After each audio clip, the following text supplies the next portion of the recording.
and get him on that. And I talked to him and he was thrilled, so. No, I think that's a great idea. Anyway. We are now streaming live, just so everybody is aware of that. And Keelan, if it's not working, let me know, but it seems to be on. Looks like it's starting to come through on my side, so not quite fully live yet, but the light's green, which is a good sign. Good, good. Good morning, team. Happy Saturday. Happy Saturday. Not a better way to spend it. Now, thank you to Youth Counselor Calderon for meeting an hour earlier than in just a half hour. Appreciate it. No worries. Are you still, are you and your family still going to start your journey around Oregon today? We are. Yeah. Oh, everyone is, 2 of you. Yeah, Wow. I'm so sorry. I might have to leave a little bit early, but I plan to join on my phone. So you guys will get a nice view of me sitting in the back seat. Where are you going? We're going down to Bend for a couple of days just to go outside and hike. So just a little escape from our house that we've been stuck in for quite a while.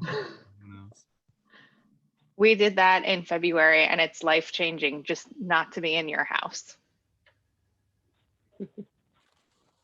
I know. I haven't, like, I go out to like run, but I haven't like gone out of my house in quite a long time. So I'm looking forward to having a nice little escape.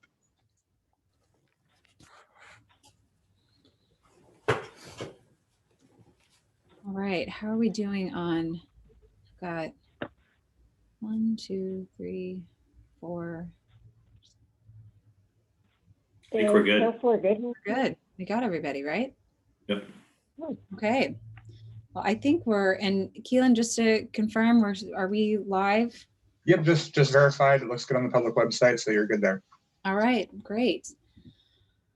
Let's see. Well, good morning, everybody. Thanks for being here promptly and on time, and good work yesterday. Looking forward to continuing that today. Mayor, do you want to open up with any comments this morning? I think we had a very productive session yesterday. I look forward to continuing it today, and hopefully, and I don't know what we need to do to make this happen, but I was kind of serious about my rushed comment yesterday, and my hope is that we can, you know, even if we need to schedule another time, that we do that rather than, especially as we finalize some of this, that we have the time to think through things and work on them effectively. But thank you everyone for putting Saturday morning in. You bet. All right, well, to officially get us started, Carol, do you want to do the roll call? Yes, Youth Counselor Calderon. Here. Counselor Goodhouse. Here. Counselor Newton. Here. Council President Lube. Here. Counselor Shaw. Here. Mayor Snyder. Here. All right. I think we are officially called to order then. So thank you, Mayor, for those comments. And we are going to go through the agenda, but yeah, let's employ some flexibility today and make sure that you guys have time to appropriately discuss your goals and your priorities. And if we need to make adjustments and add additional time for another session, I'm absolutely open to doing that. So I'm seeing staff, our teammates nodding as well. So that's great. Well, let's start by just taking a look at our agenda and kind of reorienting to where we are in the process. If you all have the same mural link from yesterday, we'll be using the same board. So you can join me there if you'd like.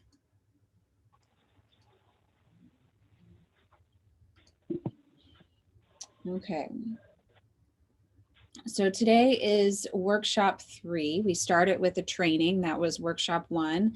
And then yesterday, in working with the teammates, the leadership team, completed our workshop number 2, where we started our discussion of goals and priorities. And then today, here we are. So outcomes for the advanced in general. Recognize and celebrate accomplishments. We did that yesterday. Establish a shared understanding of the context. We also worked on that yesterday, and align with the city's vision as a basis for goal setting, which we reviewed yesterday as well. Develop a focus list of shared high-level goals in alignment with the city's strategic plan, recommendations of the city's performance audit. We started that work yesterday, and we're going to continue it today. Review the council's ground rules and develop a new team agreement to guide the council's working relationship over the next 2 years. We'll be working on that later today. And then build a collaborative and aligned team between council and staff teammates to advance the council's goals. So we continue that work regularly. So our agenda to work through this today is we'll begin by just reorienting to our process, review our ground rules. We'll do a team warm-up. We'll do a recap of those first couple workshops, and that is a mistake in there, those bullet points, but we'll do that workshop recap. And then just take that out, shift into our goal refinement exercise. So pick up where we left off yesterday and have some more detailed discussion of those, the goals and the ideas and strategies that we were beginning to jump into in our discussion yesterday. We'll just continue to work through that. And again, if we need to add more time to this discussion, we can do that. We've got some flexibility in today's agenda. So we'll definitely take a break at 10:15 so everybody can get up, move around, stretch. And then at 10:25, if we're ready, we'll shift into goal prioritization. And we've got some time allocated for that. Once we wrap up goal prioritization, we'll begin our work on the council ground rules. At 11:05, we anticipate that the city business will conclude, and then we'll shift back into our training mode, where we'll talk about just how the council is going to work together based on how we did that core strengths training at the beginning. And then at around 12, we'll talk about just goal reporting and implementation. We'll do a reflection, talk about next steps, and then make sure that we're adjourned by 12:30. So any questions about this agenda? All right, great. Let's just reorient to our process and our ground rules. So process, I'm going to shift back over to where we were yesterday. So yesterday, if you recall, we talked about, well, first how we started was just orienting the team, doing some of that team building work with both the council and the leadership team. Yesterday, we set our intentions. So I would definitely encourage you to think about those intentions that you set yesterday, refocus on that, to make sure that we are moving through today's exercises intentionally and thinking about those goals and outcomes that we're setting out to achieve. We talked about the city's vision. You can see it right here, and making sure that the goals that we set are aligned with that. We developed the community context and had lots of discussion just to build that shared understanding. I'm sorry, we also reflected and celebrated on the accomplishments, and then worked on the context, and then did the small group brainstorming exercise where we gathered up all of those ideas. And this is where we kind of left off. We started in on the goal refinement phase, and that's where we're going to pick up today and move into creating that plan. I'm going to go ahead. If you need the Miro link, I'm going to put it in the chat. There was a request for that. So that is in there. So that was our process. That's where we're picking up today. And back over here, just to reorient to our ground rules. Again, we appreciate your patience. And if you need any assistance with the technology or need something to support the conversation, please let me know. Please ask for help. Just to keep our conversation flowing well and make sure everybody's being recognized and gets a chance to speak when they want to speak, just use the hand raise feature, or just physically raise your hand. Keep your cameras on during the meeting, and try to wait until breaks to turn them off. You guys did a great job at that yesterday, and understand circumstances if you absolutely need to turn it off for a moment. One of the other rules you set yesterday was to listen first and then ask clarifying questions to help us ensure that we understand one another and those individual perspectives. Be genuine and authentic in your communication. Be direct, but also be respectful. Assume positive intent And today, when we get to deciding on which goals should and strategies should move forward, we will just recognize that those will move forward with either consensus or majority support. So any questions about our ground rules or any new ground rules that we need to add to make sure that we're effective today? I'm good with our list. Okay, great. Well, just to get us started, let's do a quick team warm up. So if you recall, during our first session, I'm going to shift over to that, we did our core strengths work where we talked about our various types. We talked about conflict types. We talked about a little bit about overdone strengths and conflict triggers, and had some different activities to help us learn more about our strengths. So today, where we kind of left that off was talking about how to take all of that into consideration to communicate in the right style. And so I just, for today's introductions and warm up, just want you to think about, think a little bit about your strengths, your MVS, that motivational value system. And if you were to give your teammates one tip on how to communicate with you, what would that be? So I like this quote from Maya Angelou. I've learned that people will forget what you said, people will forget what you did, but people will never forget how you made them feel. And I think that that is really relevant in thinking about how we communicate with one another, because it has great impacts on how we can make each other feel supported, feel engaged, and feel like part of the team. So if you were to give your teammates one tip on how to communicate with you, what would that be? So reflect on that for a moment, and then if we have a volunteer who wants to go first, go ahead and raise your hand. All right, Council President Liu. I think just being honest and clear, just getting to the point. I don't need a lot of fluff. Okay, honesty and clarity. All right, and we'll do the same thing we did yesterday. Since you volunteered to go first, now you get to call on the next person. Ooh, I will choose Shelby.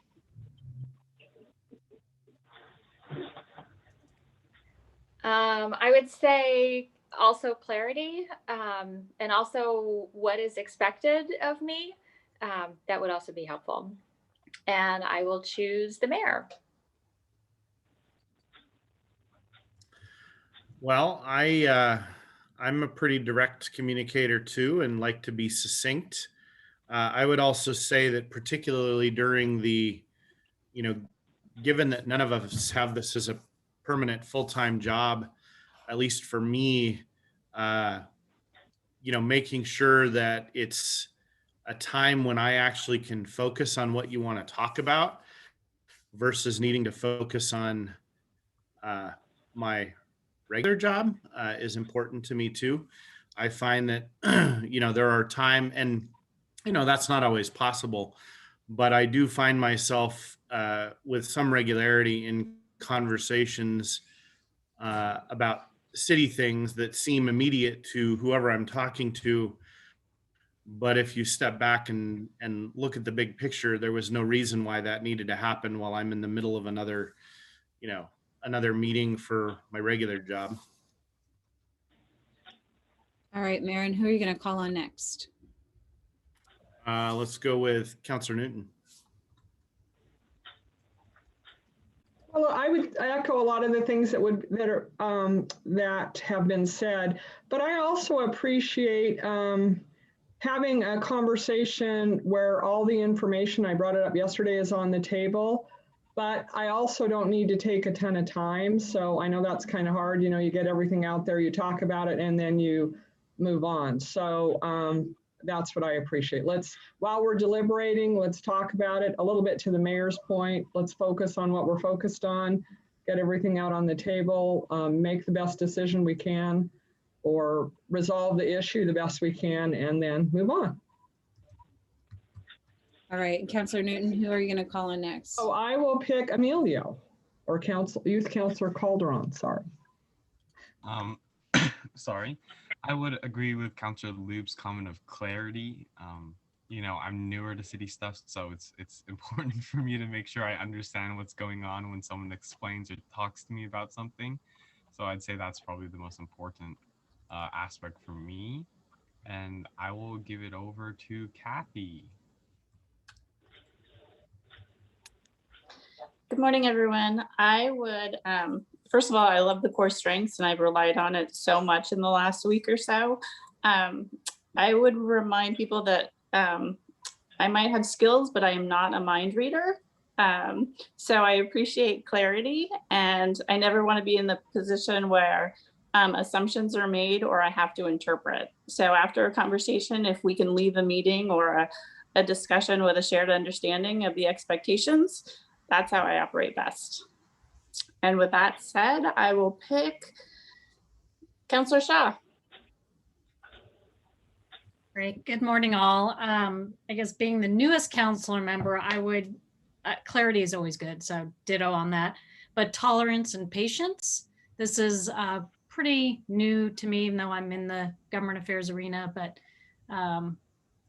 if there could be a little grace and patience and tolerance if I ask lots of questions or even don't know all the basics, that would be helpful. Thank you. And Councillor Shaw, who do you want to call on next? Good point. Let's go ahead and go with Steve, or City Manager Reimer. Good morning again, everyone. I would say the initial kind of communication, short and concise, just kind of like in my emails when you see the ... I'm just trying to give you the high level, and then if we need to go to the ... we can. And then I'd also say the other part is allowing for a two-way communication, especially when we're talking the verbal part of this. Councillor Goodhouse. Mine was kind of similar. Mine's direct, being open-minded and just looking at both sides of the story when discussing topics or looking at them. And I think that's everyone. Sarah, you can, since you'd like to jump in too, you can give yours. Oh, in communicating with me? Oh, thanks. Well, I feel like I'm required to be skilled in as just accommodating all communication styles in a facilitation role, but in communicating directly with me, I appreciate that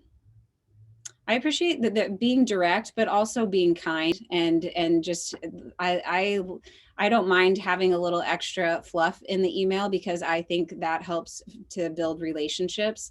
And so if you get an email from me and there's a little more than what you might anticipate, it's again, doing this virtual work and being in this capacity, I don't always get to meet with clients in person. So I'm always trying to add a little something to let people know that I care and try to establish that relationship. So that's my style. Well, thanks everybody. I hope that helps to get you thinking about how you want to communicate with one another today as we move through our goal setting exercise. All right, any other thoughts on that? We'll reflect some more on the core strengths at the end of our work, but I wanted to start out with that. Okay, let's see. Well, let's jump into our recap of our session yesterday. So I hope you all got a chance to at least glance at the notes that we sent out to just kind of have a chance to reflect on those and think about that work. And maybe you had some insights pop into your mind about things that you wish you would have raised yesterday, but don't worry, we've got time to talk about those today and continue, pick right back up where we left off. So I'm going to go to share the screen again so we can glance at yesterday's progress. All right, so yesterday we started after we got warmed up and got through our logistics and just reorienting to Tigard's strategic priorities and just highlighting how these plans and the different work that you do aligns with one another. So your strategic plan, department strategic and master plans, the council goals, which are 2-year goals, and then those filter down into your department work plans, division goals, individual goals. We had this big, broad graphic is our context map that we built. And again, this started with the outreach that we did during our interviews and with the teammate survey. And so we highlighted some challenges that came up You can see those there. We talked about other community trends. We talked about the economic climate. We also highlighted a few political factors. And then there were lots of opportunities that we discussed. And this was all in an effort to get us centered around what is the big picture that we need to be thinking about as we go into our goal setting work. We pulled out a couple themes here. Again, that just recognizing things are going to look different post-pandemic, post-COVID. There's resource and capacity limits, and also big significant projects that are multi-year projects. And how do we balance those short-term needs with the long-term needs, and just recognizing that we're working within those constraints. We also talked about there's a theme around housing issues, whether it's addressing concerns around how to support the homeless population, affordable housing, and just keeping people housed at all stages of life. And thinking about, again, homelessness, mental health, and the city's role in that. So that was our context mapping exercise. We then shifted into mapping out some goals. So you guys worked in your small groups, and we got this big crazy brainstorming diagram that we were starting to sift through those ideas. And we still have a couple that we didn't get to dive deep into yesterday. So we'll get into those today. I don't want to forget, we also talked about these great accomplishments and wonderful things that happened over 2020, and just an amazing team that was so responsive to the challenges that were thrown their way. So let's not forget to keep celebrating that and build on that success. As we got into the goal refinement, we focused on this, started talking about what's the overarching goal to be responsive to homelessness in the community, and had some brainstorming around some different strategies that might help with that. This is one that we'll need to revisit today in thinking about the vibrancy of community and density of urban living. We paused on that one yesterday because it wasn't clear if it was a goal or if this was just a theme that supported other areas. We had a great discussion around this goal, the outcome being, having a thriving community, thriving Tigard post-COVID, post-pandemic, and lots of great strategies to think about how to move that forward. This one, I thought it was going to be a longer conversation, and you guys were all pretty aligned on, we want to develop and implement a community resiliency plan. And there were some ideas for how to do, or what should be included in that we have mapped out in the brainstorming. And then the other goal around equity, to ensure access to city services and provide a way to have ongoing input into the direction of the future of the city. And then this one was around communication, engagement, and outreach, and really the goal being building relationships and engaging with a consistent one city, one voice. So some of the topics we'll pick back up with today are around public facilities and parks and recreation. We didn't get a chance to go deep into those because we wanted to make sure, while we had the full team here, that we got to have a conversation around just roles and responsibilities and expectations, and thinking about, as the leadership team, the organization, we've been referring to them as teammates, and I love that concept, and it just just reinstates the fact that you guys are one team, thinking about how you want to work together. And so the teammates and the council, you guys shared some thoughts in your reflection as far as how you're going to work together to move these goals forward. So that was where we left off. One other thing before I open it up for comments that I want to just share is I started working today on, I'm going to share a different document here,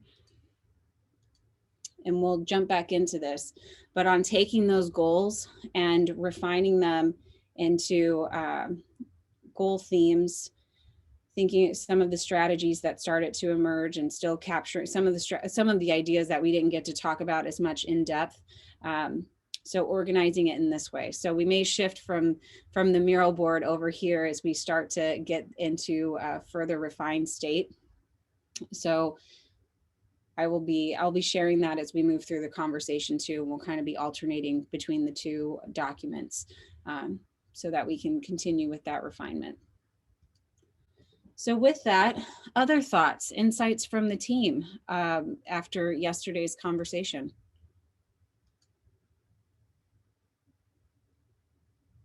Yeah, Steve? So I thought it was a good conversation as we concluded yesterday saying the same thing. One of the things I went back and looked at was the information you provided from the interviews with the mayor and councilors and then the surveys. And one of the things that struck me that we did not talk about much yesterday was it was brought up, but as a priority was a high performing organization. And, a lot of things were obviously the community focus, but at the same time, if you think of what the comments that were made and, moving from the minor leagues to the major leagues, et cetera, it seems to me that at least deserves discussion.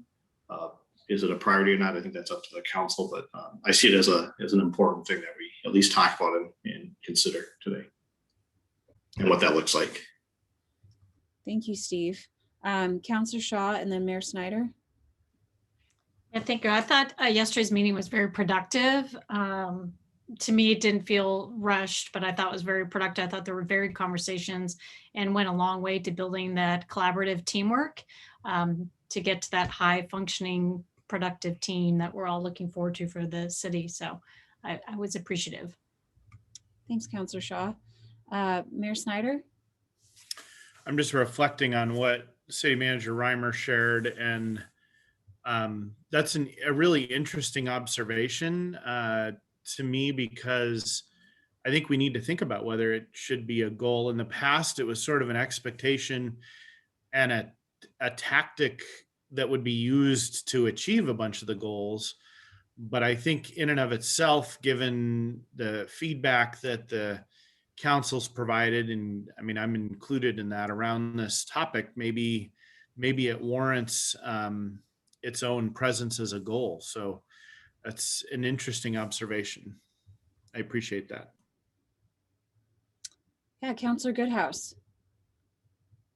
I think one takeaway I had from yesterday is that we did a great job of getting a lot of the goals out there, but I still trying to figure out how to kind of mix what some of the previous goals we had were a lot more project based, and mix it with the current goals we came up with yesterday. So I know before we had a lot more of making like vibrant downtown or vibrant triangle or growth for all the different projects. And so we have some of that in there, but I think we went into a lot more concepts yesterday. So my thought is how we kind of mix these, what the new goals are with kind of some of the old goals we still worked on. So we have a focus of both of those. That's a good point to raise. And I don't know if Steve or Kathy, if you guys want to comment on those, and looking at the review of the city's goals. And it was briefly mentioned by one of the teammates yesterday that you guys have made significant progress on last year's goals. And so I feel like that's a good point to address as we think about how to move forward, because I've seen councils address this differently. Some that want to, there may be carryovers from last year that need to be included, and then others where it's more of a fresh start. So I don't want there to be any confusion walking away from this as far as what's a carryover, what's just being continued, it's already budgeted, and maybe it's going to be worked on, whether it's identified as a goal here or not, it's not going away. So could you guys maybe share a little more about that?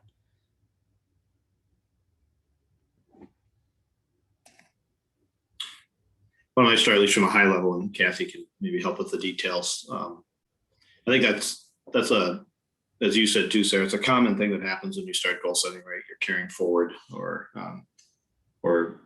reflecting on what's happened. I think it is important though, if there's, from our standpoint, we would carry forward anything that's not accomplished, right? We'd say that's part of this, unless it's something that we haven't started and the council says, times have changed and no longer do we need to focus on that, and we want to focus on these other things we've talked about today. It also seems like yesterday it wasn't, I think part of the pivot is yesterday's conversation didn't focus as much on projects, but seemed more policy and programmatic in some ways. And so, which one of the things that we probably have to do is make sure that we can have the same type of scheduling for policy and programmatic discussions as project discussions. So those are just my initial thoughts, but the specificity maybe Kathy can help me with. I think there are a couple of goals from the previous goal setting that haven't really been touched upon that were mentioned yesterday, especially around communications. And that was one of my takeaways looking at the notes and whatnot. We talked a lot about plans or responses around communications, outreach engagement, climate, environment, and the parks master plan. And my hope is that we don't spend all of our effort just creating another plan, but we also are really mindful of how to implement that and the resources needed to make it a success. I think as far as, again, the carryover fresh start, I think it will likely be a combination of the two, because there are things that were on the previous goal setting that were mentioned again, like, River Terrace and Bull Mountain and annexation, as well as the cons. So having that discussion with this group to get clarity of where we all landed is going to be really important. Okay, so I think, if there's a concern about a previous goal from last year or from the 2019 goals that you feel like is not being addressed, please raise it, or Kathy and Steve will look to you too if we're not getting clarity on something, to make sure that it's being brought forward. And just know that it's not going to be all perfectly wordsmithed today, that there will be some work that happens after today's session to go back and reconcile everything and bring a draft back to the council, so that if there was something that was missed or that we didn't fully discuss and it needs additional direction, you're going to get another chance to look at this before final approval. Does that help to address that concern? Because it's an important one and I appreciate it being raised. And oh, sorry, go ahead, Councilor Goodhouse. Yeah, that was just my thing, is that I want to make sure we still, even though I know the projects are in the queue to work on, I still want to make that visible, that those are still a priority. So I don't want to shift too much where we have a lot more of the concepts, but we also don't, highlight and forget about the core projects, and still the core of taking care of the, the downtown or the triangle or those projects we really want to work on. So it's good to have those still visible, even though we know we're working on them. I want to have those visible as well. Yeah, it sends an important message. And the other thing that comes up is there's often fear when you don't see a priority emerge on the list again for, the second year in a row or multiple years, but it doesn't mean that it's not still being worked on. So I want to acknowledge that. That's another thing that can come up in these kinds of conversations. Councilor Newton? Yeah, and I think looking at what's currently on our goal list as we're prioritizing is important, because I'm really concerned about resources. We've got to think about that as well. And we've got resources allocated to current goals, and to add a bunch of new goals without thinking about resources, if they may be affected by some of the current goals, is an important conversation. So when we're talking about resources, I think it's important to remember that we've got resources assigned to some goals that are underway. Yes, another important consideration. And to Mayor Snyder's point about, if the high performing team warrants its own goal, sometimes, and this also gets to Councilor Newton's point as well, if you elevate something to a goal status, it means that additional focus and resources are going to be placed on that. And so if there are resources that need to be dedicated to organizational development, it can be really important to highlight that as a goal. So other comments or just thoughts as a follow-up from yesterday's conversation or insights? Anything that we missed in mapping out other than what Steve brought to our attention? I was looking through the context, and I feel like you guys did a great job of being thoughtful of all of that in mapping out your ideas. So are we ready to jump back in? All right, let's do it. Okay. So let's pick up where we left off with the public facilities conversation. So I'm going to share my screen again. So in public facilities, these were some of the comments we had in our idea mapping. So you guys have been working on this city facilities consolidation. There's, you know, funding, the right plan, the resources to make it happen. What does city government look like and how can it best serve the community? Providing, oh, that one was for up there. So these were some of the comments that came up around it. And the way we started each conversation yesterday was, what is the overarching goal for your public facilities?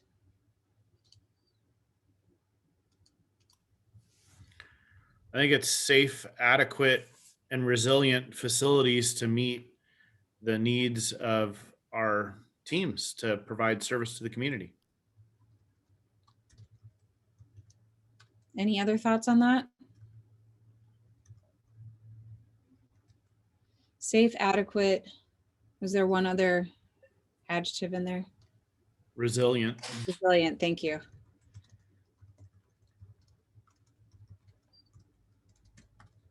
Any strategies that, yeah, Kathy, go ahead. I would also add that the bad barking dogs, just the way we approach our facilities, it aligns with our city values of being financially and environmentally responsible.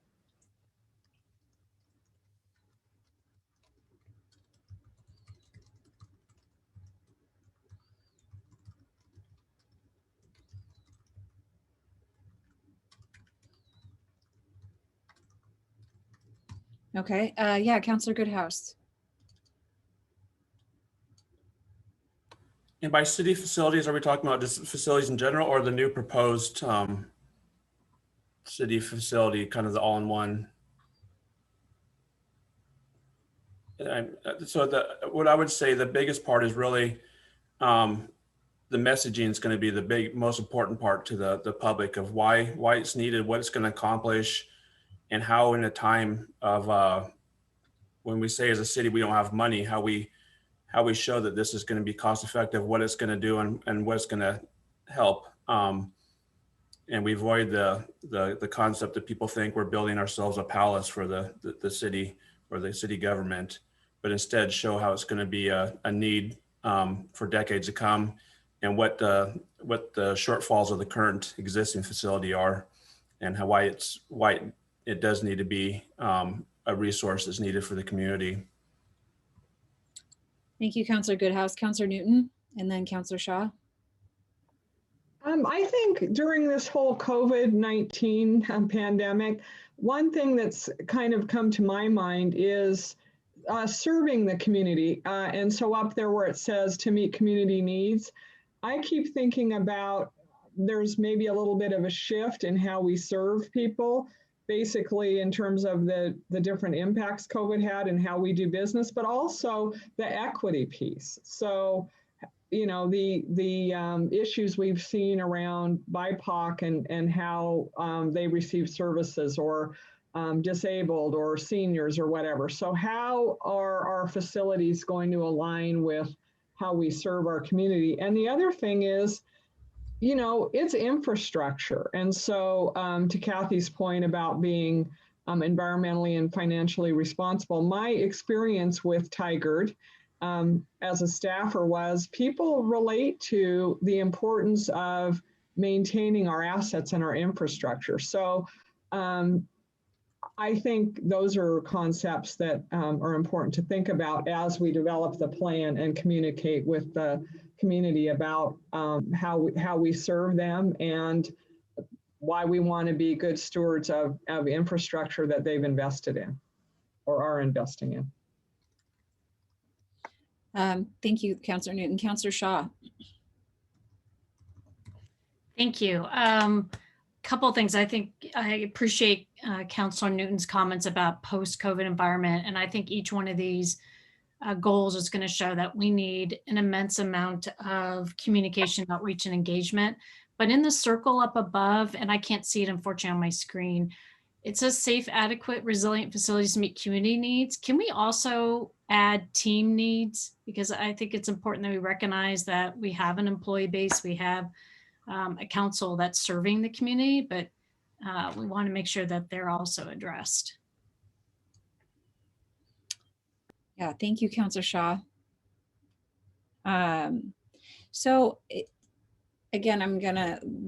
Steve, thanks for jumping in.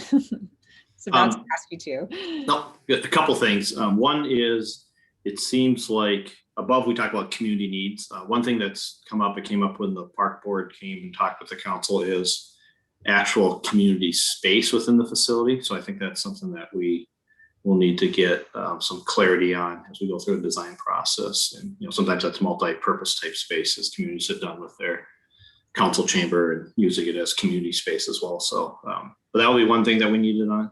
And then the other thing is, I'm not sure if it goes on this list, but it seems like this opportunity with a couple of facilities coming up is a chance for the council to really be a community leader in demonstrating our focus on the environment and transparency. Someone already talked about equity. So the design of our center can also advance some of that, where we're not just going to assume have concrete walls and the dark spaces where you come into an old city hall, but much more collaborative spaces where the community comes in with our planning team, et cetera, where you're working together, not across counters, where it kind of sets we're the city tone and you're the community, but that collaborative nature of how design can help that. What's interesting, my last comment is, what's interesting, there's design firms are now bringing in anthropologists more often into this process, which is really, I think, fabulous. But they're bringing their person-focused design to the table. So kind of long-winded there, but hopefully the design reflects it as well. That's what the council expects of us. Thanks, Steve. Councilor Newton? Yeah, one more thing I forgot. I think we've also, the approach that we're proposing at this point is also pretty creative, given, we're trying to be efficient with financial resources. We're thinking about putting housing on the current site. We're using property we already own. And so, I look at it as, we're making lemonade out of lemons, kind of. We've got a need, and we're trying to find the most creative way to solve it that addresses several different community needs or issues. So I think, we don't want to lose that either, rather than just buying a piece of property and building a building. Thank you, Councilor Newton. Anybody else? Yeah, Councilor Goodhouse. Finding the mute button is always so hard. And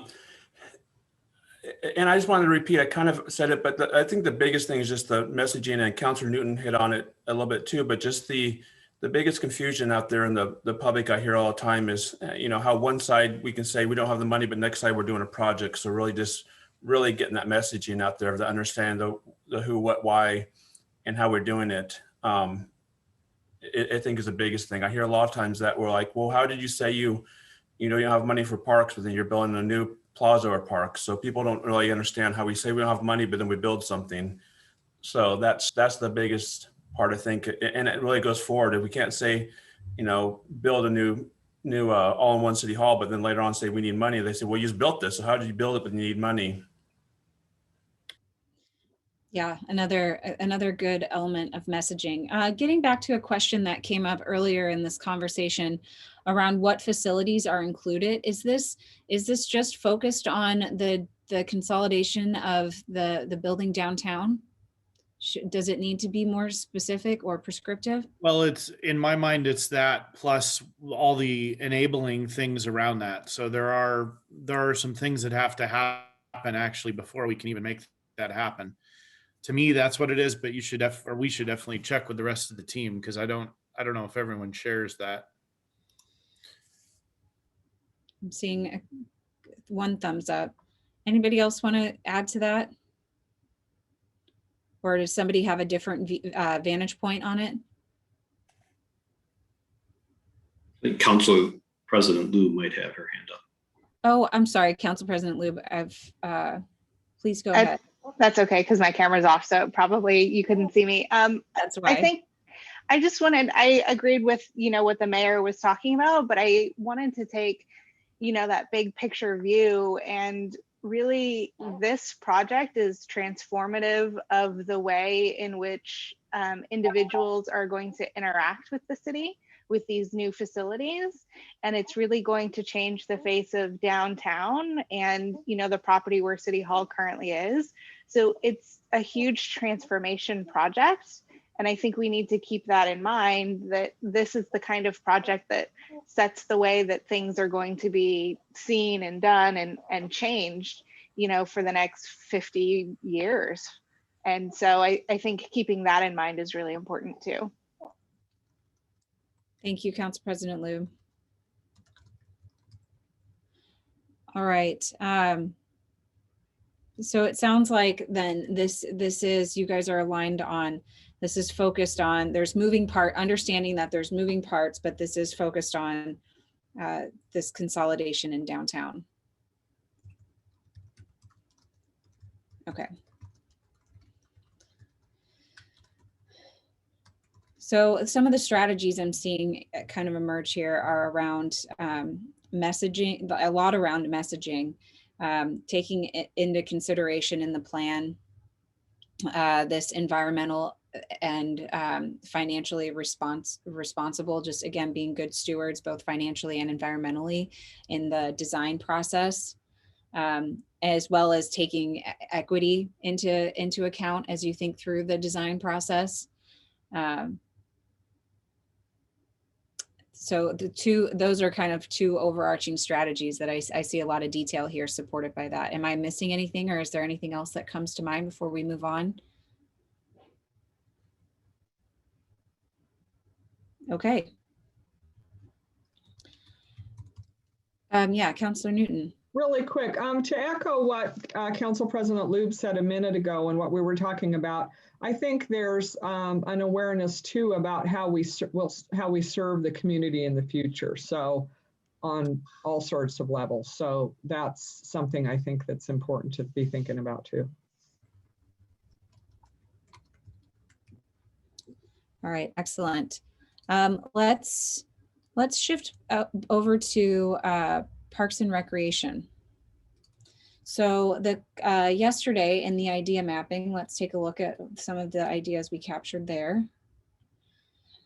So Parks and Recreation, let's see, again, this idea of co-designing the process, community assessment of needs is essential, communities highlight and not the city. So thinking about how the example you guys used with the Public Safety Advisory Board, and so having some sort of engagement where it's community centric and outlining the vision, I think was the concept there. The master plan is in development and will be coming to the council soon, but thinking about what's the implementation for those ideas that come forward. Let's see. And then there was some conversation from one of the groups around, how do sidewalks get incorporated, trails, safety concerns. I don't know if that's part of the master planning discussion that's already happening, but that came up in one of the group conversations. So, and then it's not listed up here, but one of the things that came up pretty loud and clear in the context mapping was just the concern around how to fund park maintenance. So there's this idea of how are we going to implement for the future, but then also a need of how are we going to fund the immediate needs of maintenance. So in thinking about those ideas in that context, what would you say is the overarching goal for Parks and Recreation?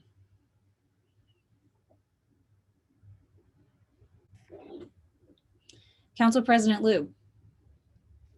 I think the overarching goal is to find stability for that department in order to maintain the parks that we have and support equity in new parks and new facilities and trails.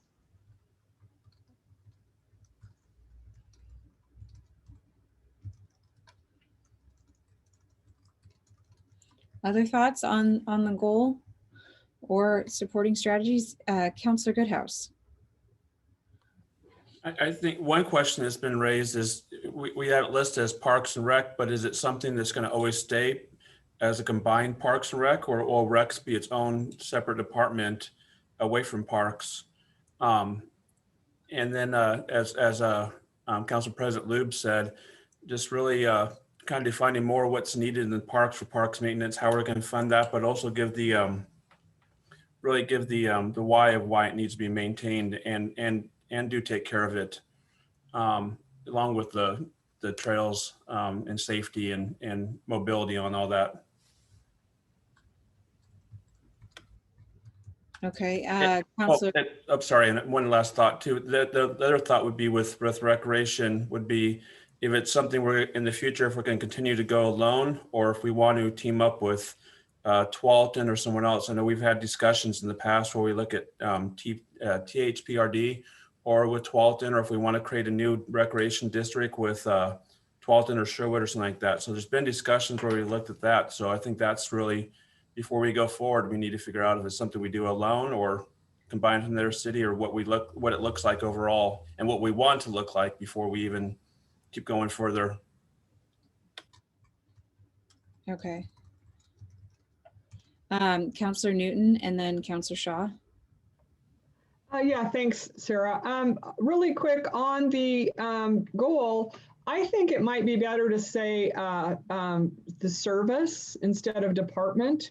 Another thing that I noticed in terms of COVID and the impacts on the community, I live on 106th Drive, which is one of those streets that was open to pedestrian, and it is a freeway, which is great. There's people there. My little 4-year-old great niece hangs out in the front yard so she can see all the dogs. Anyway, so I'm thinking service, and then also I'm thinking about it's an infrastructure again. I'll keep beating that drum that our community, voted to invest in, and we need to make sure we're maintaining that infrastructure.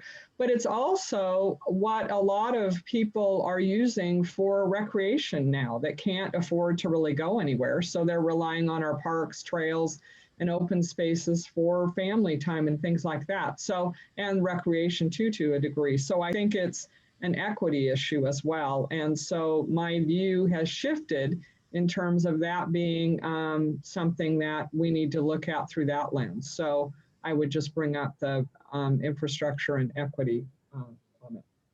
Thank you, Councillor. So I've got Councillor Shaw and then Kathy and then Mayor Snyder. Yeah, thank you.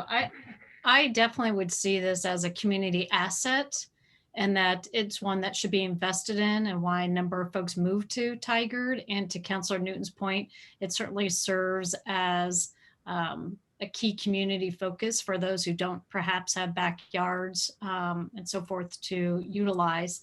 And also, I would like to see this as part of our resiliency plan. We're going to need folks to go somewhere, and if they're living in places where it's not safe from an overhead perspective or an infrastructure perspective, I would think we could utilize our parks as that for that as well. Thank you. Thank you, Councillor Shaw. Kathy? I just wanted to as we're talking about Parks and Rec, we're hearing some themes like co-design. And I think some of these themes apply to everything we do, not just these buckets of facilities or parks. Co-designing, being environmentally and financially responsible, having an equity lens, and always approaching everything, focusing on our service delivery, being high performing, and really having it a human-centered design approach. So I think that is like the ultimate umbrella, which perfectly aligns with our vision on our strategic plan. So I would love to see that theme threaded throughout everything. And it's not just a particular goal, but it's the goal in everything we do. So I just wanted to say that because I'm noticing, some recurring themes that we keep mentioning. So as the strategic plan is our guiding document, I love the consistency that we're hearing. Yeah, thank you for raising that, Kathy. That is, that's definitely a major theme. So I've captured it there, and then I just went ahead and elevated it up here because we do continue to hear that language. Mayor Snyder. As I'm stepping back and thinking about this a little bit more, the overarching goal, I think I think we're headed in the right direction. I think that it is, I mean, one of the biggest challenges we've had is this around kind of finding financial stability for funding the service. I think the primary challenge when I read the part about, equity in new parks and trails, and maybe that does, I'm sorry, I'm thinking out as I speak here, but we've got unparked areas in the city, and they tend to be in areas that are more like lower socioeconomic areas in the city. And that definitely suggests that we have a major equity issue and challenge with parks. But we have a vision around parks, and I'm trying to remember exactly, maybe the staff can help. We have a vision to have everybody within a certain distance of a park facility. And right now, if we consider trails parks, we're doing pretty well on that metric. I tend to think that's the wrong, like, I think we need to be thinking about it as an actual park, not access to the Fano Creek Trail or some other trail. So I think we need to be more bold and push on that. But to me, that's both the stability of funding this area, and then to me, the overarching goal is making sure that everybody has equitable access in that distance measurement. I heard what Councilor Goodhouse was saying about, are we going to have separate parks and separate recreation? I kind of want to check that, because I was thinking that people were having more, the conversation that's been had a little bit more has been more about whether parks and recreation together should be its own department to get focus. And I guess I want to just check with Councilor Goodhouse about whether he was meaning, should parks and recreation be separate from each other, which is what I understood him to say, or was he meaning Parks and Rec being its own department? Okay, I saw Council President Loob's hand shoot up on that, and then I'm sure Councilor Goodhouse will have a response to that too. So Council President Loob, is that something you wanted to comment on as well? Just speaking, I'm the liaison to the Parks Board, and that's just an active conversation that they had, and their intent has been whether or not Parks and Recreation as a cohesive department deserves to be outside of Public Works as its own department, rather than Parks and Rec being separate. But I want to let Councilor Goodhouse speak to what he was saying. I just want to speak on behalf of what the board has been discussing. Thank you. Councilor Goodhouse?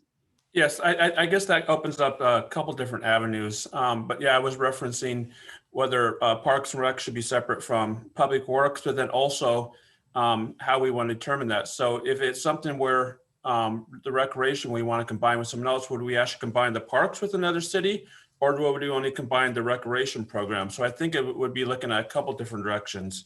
One, separating it from Public Works, and then making Parks and Rec. And then if we were to be looking at recreation, do we want to do recreation on our own or go somewhere else? Or if we did the package, would it be something where we hand our parks over to THPRD or another city, or combined? So do we want to still keep ownership of the parks, or we want to just do a recreation program combined? So I think there's a couple different avenues, but that's what I was referencing, was pulling that apart away from Public Works. So it's part of under that umbrella, but its own department.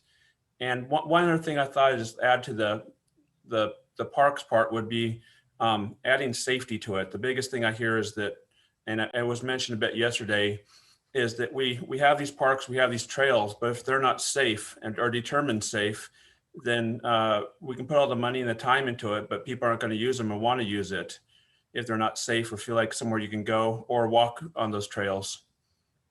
And safety can be anywhere from being patrolled to lighting to even, are they ADA compliant where there's not a bunch of roots on the trails. I know parts of the Fennel Creek Trail where people, it's a trail, but they may not be able to get through it because there's such the big bumps of the roots. Thank you, Councilor Goodhouse. I just want to, Steve, I see your hand, and Kathy, I just want to confirm, was your hand up from before? Or did you have something else you wanted to add to this? Okay, that's all right. I gotcha. Steve, go ahead. This is perfect conversations, exactly why we brought it up in our group of why we think it's a priority. Because as we've been talking about, parks has been a priority, but it's never been prioritized.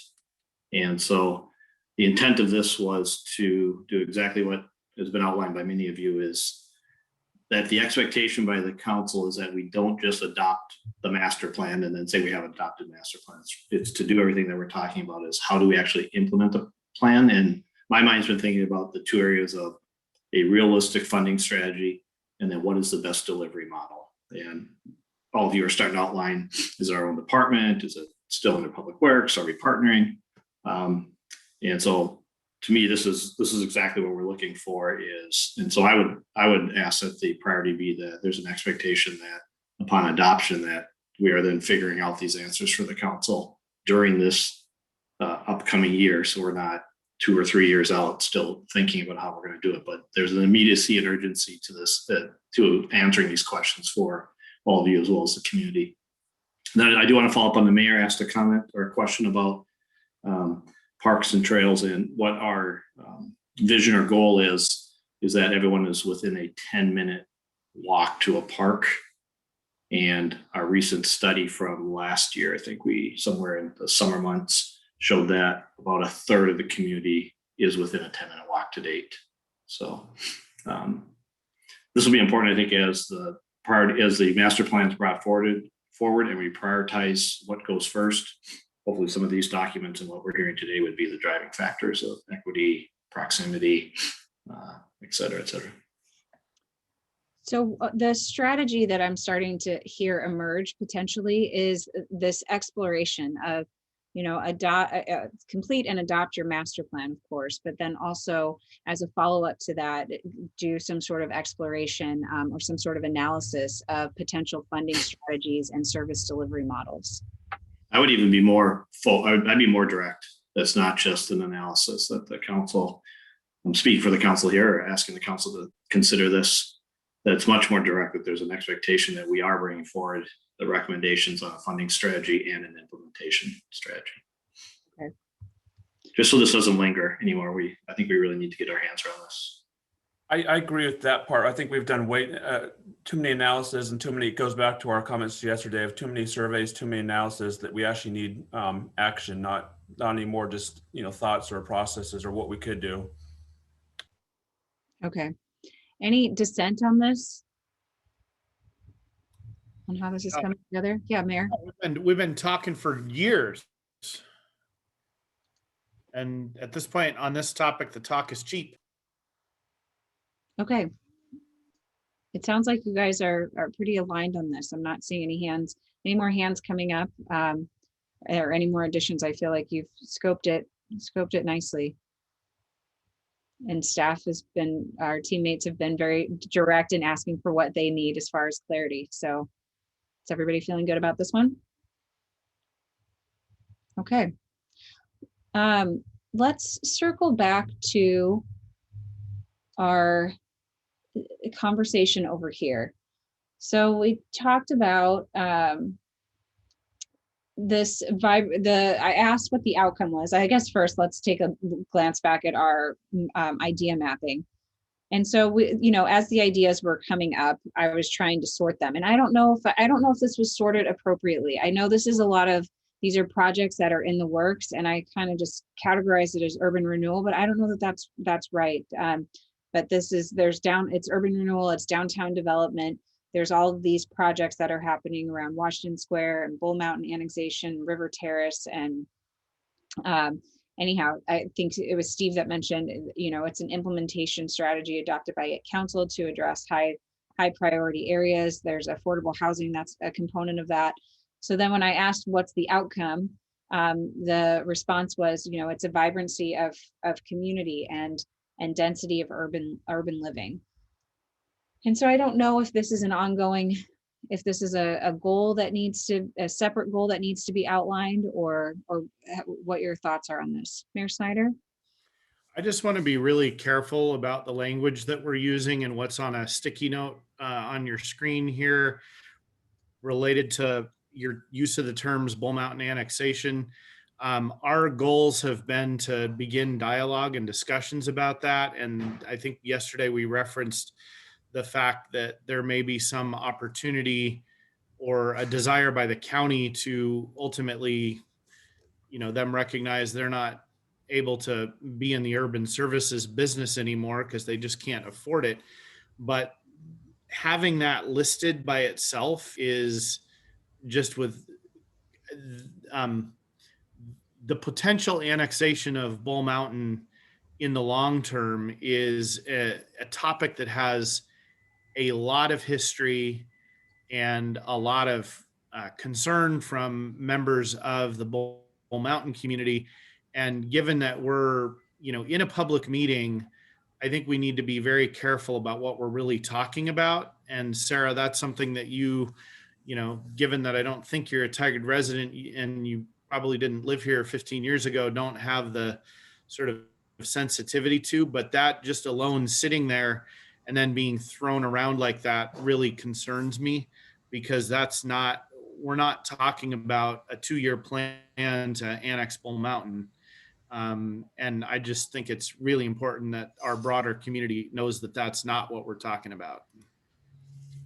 Okay, I feel like I'll put a couple extra notes around here. So if anybody were to just glance at these notes, it's clear that that's not the case. Councilor Goodhouse? Okay, mute again. Yeah, I fully wholeheartedly agree with the mayor. That I think not only for the public, but also just going back with past council conversations with staff, so there's clarity on both sides where when it's been looked at, it's to understand it's to do listening sessions with Bull Mountain. I've kind of defined it as listening sessions. And I know there's been times with it being for our prior goals, staff's kind of wanted to know, well, what are we trying to do? We don't have the manpower to really start doing the annexation process. And as a council, we said we want to start the process of repairing the conversations that have happened, to do a listening session, to listen to the residents up there and start listening to the process, what they would like it to look like, what are things about. So really going forward, what I see is this, and I'm not going to speak for anyone else, but what I see this is set up a series of listening events with residents to see what their thoughts are, to kind of do an education process. And it's going to be a long timeline, as the mayor said, to do it. But if we can really say more, dialogue or listening sessions with them on the topic of, not saying to annex, but say on the topic of annexation, I think is even better. As the mayor said, we don't want to have these go out there and people say, oh, the council's deciding we're annexing. And then all of a sudden it starts the whole bad taste in everyone's mouth up there again. Thank you for clarifying that. I am sensitive to those community topics that are hard and challenging. So we want to make sure that we don't add to the challenges by misstating it on a silly post-it note. So thank you for raising it. Other comments is, again, kind of getting back there. So there's this desire to want to have some listening sessions and reopen that dialogue. But is this a goal? Steve, saw your hand shoot up. I think the two key things that myself and then what Kenny was saying yesterday for me was kind of building off some of the comments council has made in previous meetings about who's making the decisions. Is it us or the council? Was looking at if we do have a successful measure in May, the council would ask us to make sure that the council approves that implementation plan for the projects they would be bringing forward. I'm assuming we're gonna be on the same page, but to make sure the council's the lead in that. And then the second was, it's more detailed on the financing mechanisms box down there. Some areas have finance. What we've been talking about is I would say some creative financing models that are going to have trade-offs. And an example would be, and I don't want to get in the weeds today, but just so the council understands what we're saying is, do we need to do some geofencing around river River Terrace as an example and say all system development charges that are captured there are reinvested only in River Terrace, so we can make sure that we're meeting those high level goals that the council has, and that area isn't void of that as we bring on a new neighborhood and community. So, but that would have a trade-off, because if we start focusing the SDCs in one area, that means our overall plan that's relying on all SDCs may not get the funds that it deserves. So those are the things that we'll be bringing forward, and I just wanted to kind of give a little more specificity to that box about how the type of things that the council may have to think about from us.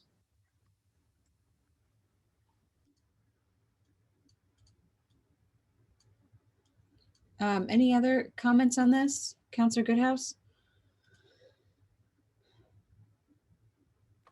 Can I get a clarity so this seems like kind of a wide topic area of the density of urban living. Is this considered just the whole city? Is it, are we referring more to the like River Terrace or downtown Tigard or the Triangle, or what area are we more talking about in this?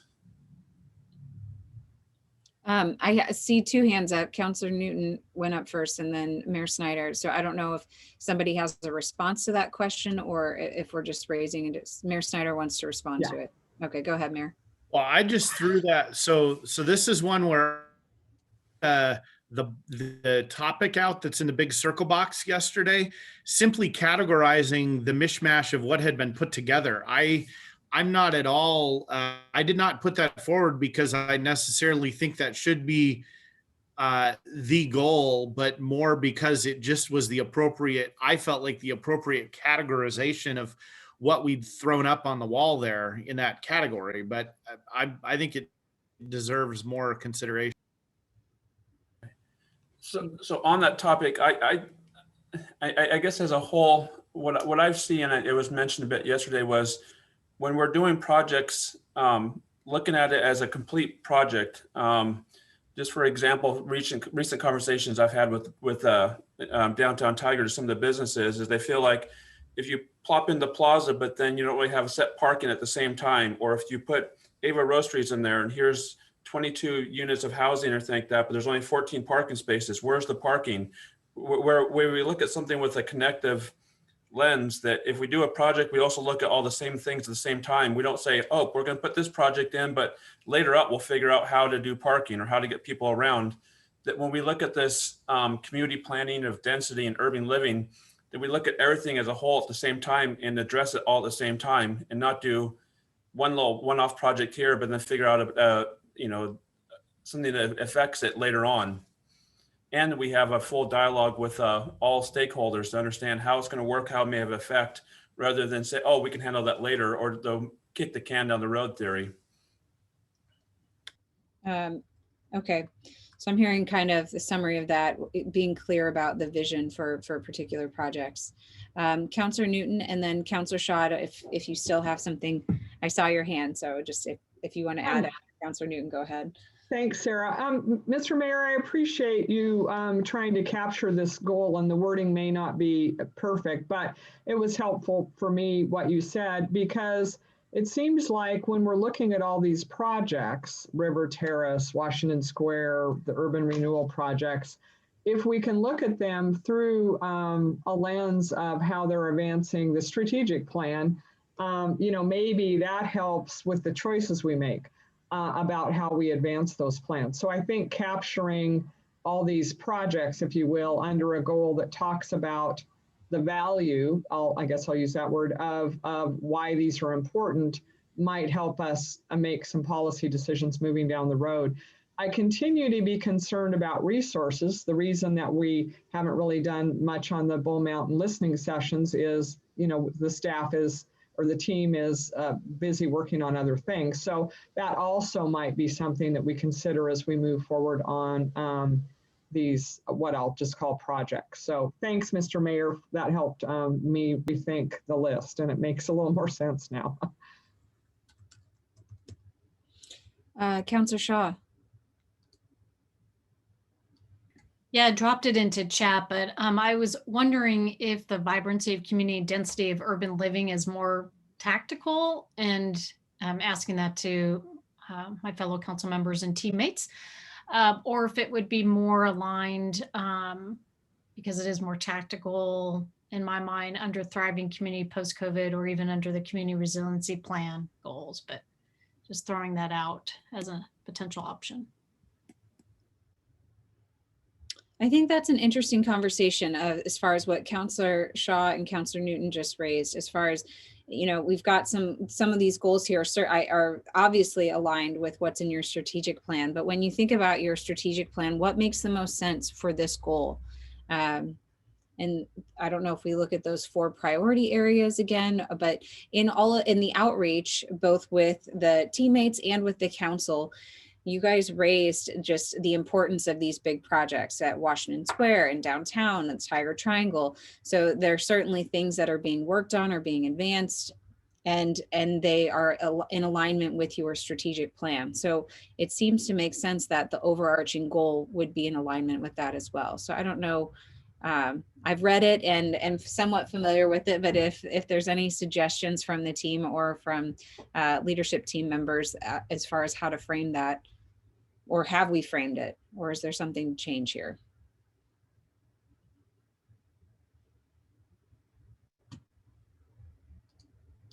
Are you guys happy with where it's at? And we can also do some wordsmithing on the back end, but also to Councillor Shaw's point, does it fit in these other areas?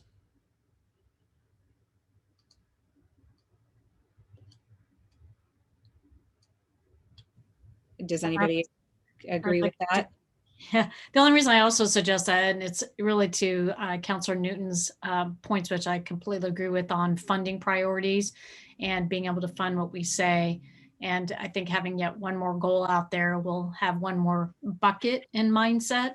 And if we align it under 2 others or under 1 other, it may not be as difficult, but that's my only suggestion. Yeah, And I think to leave it too. I think there is value sometimes, especially from an organizational perspective, when we get through all of the goals, of seeing a list of 5 versus 7 or 8. Sometimes when you see that long list, it can feel really overwhelming. So there is value in trying to think about what's the alignment under these broader overarching goals.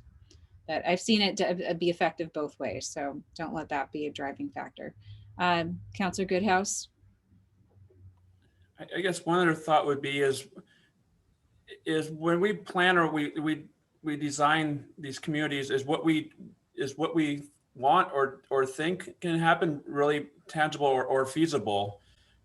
There's one thought: if we think we want to make it more of a transit related community, but we don't have those resources, but we plan for it, is it really realistic? I mean, we might say, let's just develop and plan for an area, but do we really have that backup? Or are we working with our partners like TriMet or something like that to have the transit we need? I mean, if we build a community that's all related around walking, biking, and transit, but we don't actually have all those, and we build it, but it's not there and people can't really get there, are we really connecting with what's really feasible or what we wish? And I think we have to kind of differentiate that when we going forward as more. Is we can't build all out based on transit, walking, and biking, but that never happens. But then we have a whole community that doesn't have the ability for automobiles or something, for example. So I think we need to, our overall arching goals need to line up with what we can really do and what's really in place and what people really want.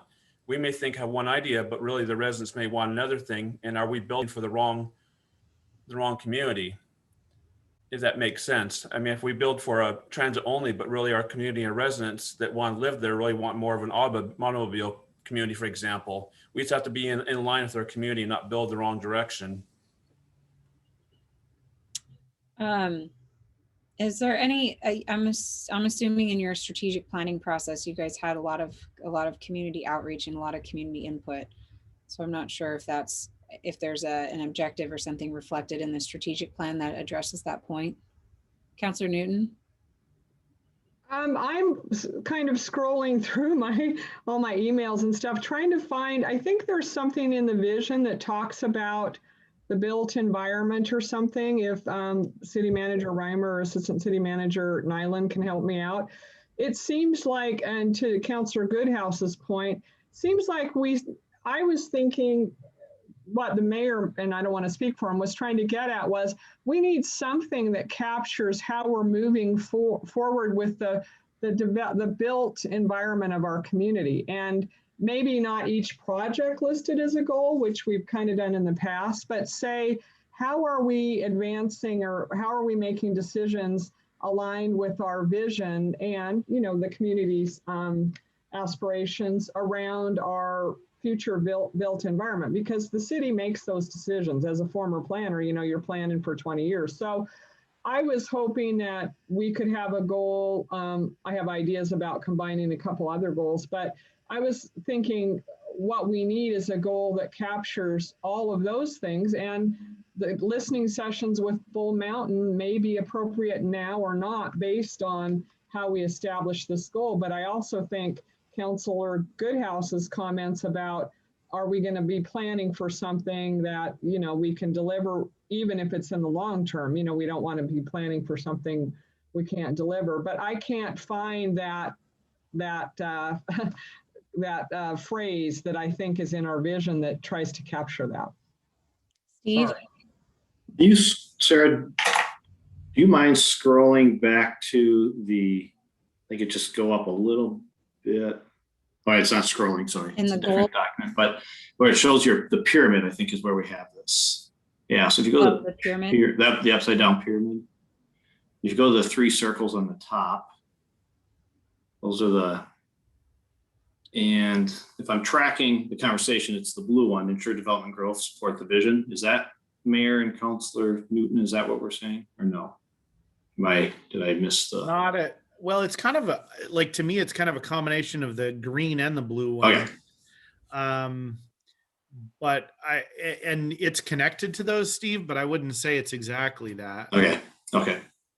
Because the blue one is about, at least in my way of looking at that one is about making sure the development and growth are consistent with everything we're like all the rest of our plans and our vision. And the green one is about that's sort of a revision of the walkability, connection, et cetera, which does get at the built environment.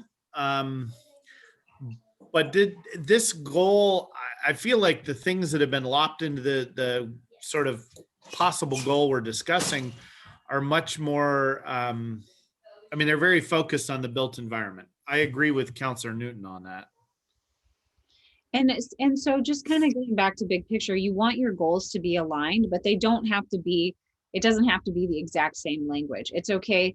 And I think appropriate that you guys zero in and think about what's the focus for this goal for the next 2 years. You have this broader overarching strategic priority. And now for the next 2 years, which element of it do you want to focus on? And maybe that's the built environment for that's kind of what I'm hearing for the next 2 years. Is that accurate? I'm looking for facial responses. I'm almost back to what I'd originally put. It needs to be wordsmith, but it really is about the vibrancy of the community, and maybe it's somehow the built environment needs to be worked into the one that I had there. I don't know. Maybe I'm off base. I just want to make sure everybody's in agreement. We don't have to necessarily wordsmith it today, but I want to make sure it's headed in the right direction. Councilor Shaw? Yeah, and I apologize. I'm wondering, is it just about urban living? It just seems such a specific goal to one part of a community that, and maybe it is. I just was curious about that, as opposed to the whole community. Mayor Snyder and then Steve. Well, so Councilor Shaw, I think the answer to that is yes, and it has to do with the fact that it's been a part of the community that's been missing completely.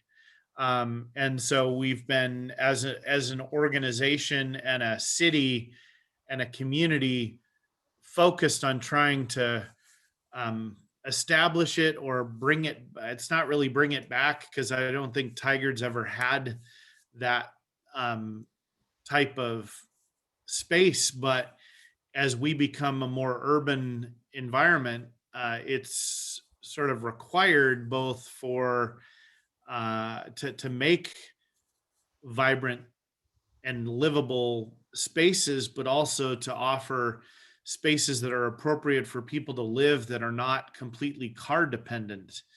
And so the reason that it's been, and this all predates everyone on the council, including me, with urban renewal and the work that was at least initially started in downtown in 2006 by other members of the city council, are getting at that. That doesn't mean that other stuff isn't important, but for suburban car dependent building, we got that nailed. Thank you. That's actually very helpful. Yeah, Councillor Newton. Yeah, just to echo a little bit on what the mayor's saying, back in the early 2000s, the community made a decision that we were going to develop more urban densities in the downtown, and then we did the triangle. And so we've got neighborhoods that don't reflect that, but we've got other areas where we're trying to have mixed use and people that are lower economic, socioeconomic category can rely on transit. So, I'm just echoing what the mayor is saying. I think this is about communicating to the public the why of this, the Tigard Triangle and the downtown and some of the new projects we're working on, and how those do advance, and the wording isn't perfect on the circles that Steve brought up, but how we do advance our vision with these projects. And I appreciate Councillor Shaw's comments. I think we could broaden it a little to reflect, what the values are, or what we're trying to accomplish with these, specifically the urban renewal areas. So I think it's a way to categorize that work and the planning we're doing there. Thank you, Councillor Newton. Council President Liu. Yeah, I was looking at the strategic plan, and one of the objectives really pops out to me as we're having this discussion that sort of encompasses a lot of this discussion as well. And it says it's objective 3.2, and focus development associated resources in parts of the city that have the capacity to serve, house, employ, and attract the most people with the least impact on Tigard's natural systems and the climate. And I think that sort of encompasses kind of the goal of what we're doing. And so I think, that's just helpful context because that literally, that's coming directly from our strategic plan. So I feel like it's really advancing that objective that we have agreed is one of our objectives. So I think it's highlighting it as a stronger goal. Okay, Mayor Snyder and then Councillor Goodhouse. I just want to, Councillor Shaw's comments made me think even further about this, and it really starts to get what I want to comment on, sort of connects to what Council President Lube just said, and that is that, I oftentimes have community conversations with people who, they don't think that they want density in anywhere in Tigard. But when you kind of walk through the fact that the people are coming no matter what, and the market, if we don't focus the density in certain places, it will end up in a less organized, coordinated, and maybe desirable manner from the city's perspective. And the reason I raise this in this moment is because ultimately, maintaining the livability of the suburban lifestyle in Tigard to some extent is dependent on us focusing growth and density where we want it to be, such that the suburban lifestyle is also an option in Tigard. Does that make sense? Like, to me, it may seem kind of counterintuitive, but they really are connected. You got to focus density where you want it, and that keeps, it meets a lot of objectives, and equity objectives too, around transportation and people that can't afford cars. And having a car and living in a suburban lifestyle is more expensive than living in a dense urban environment without a car. At least generally that's the thinking.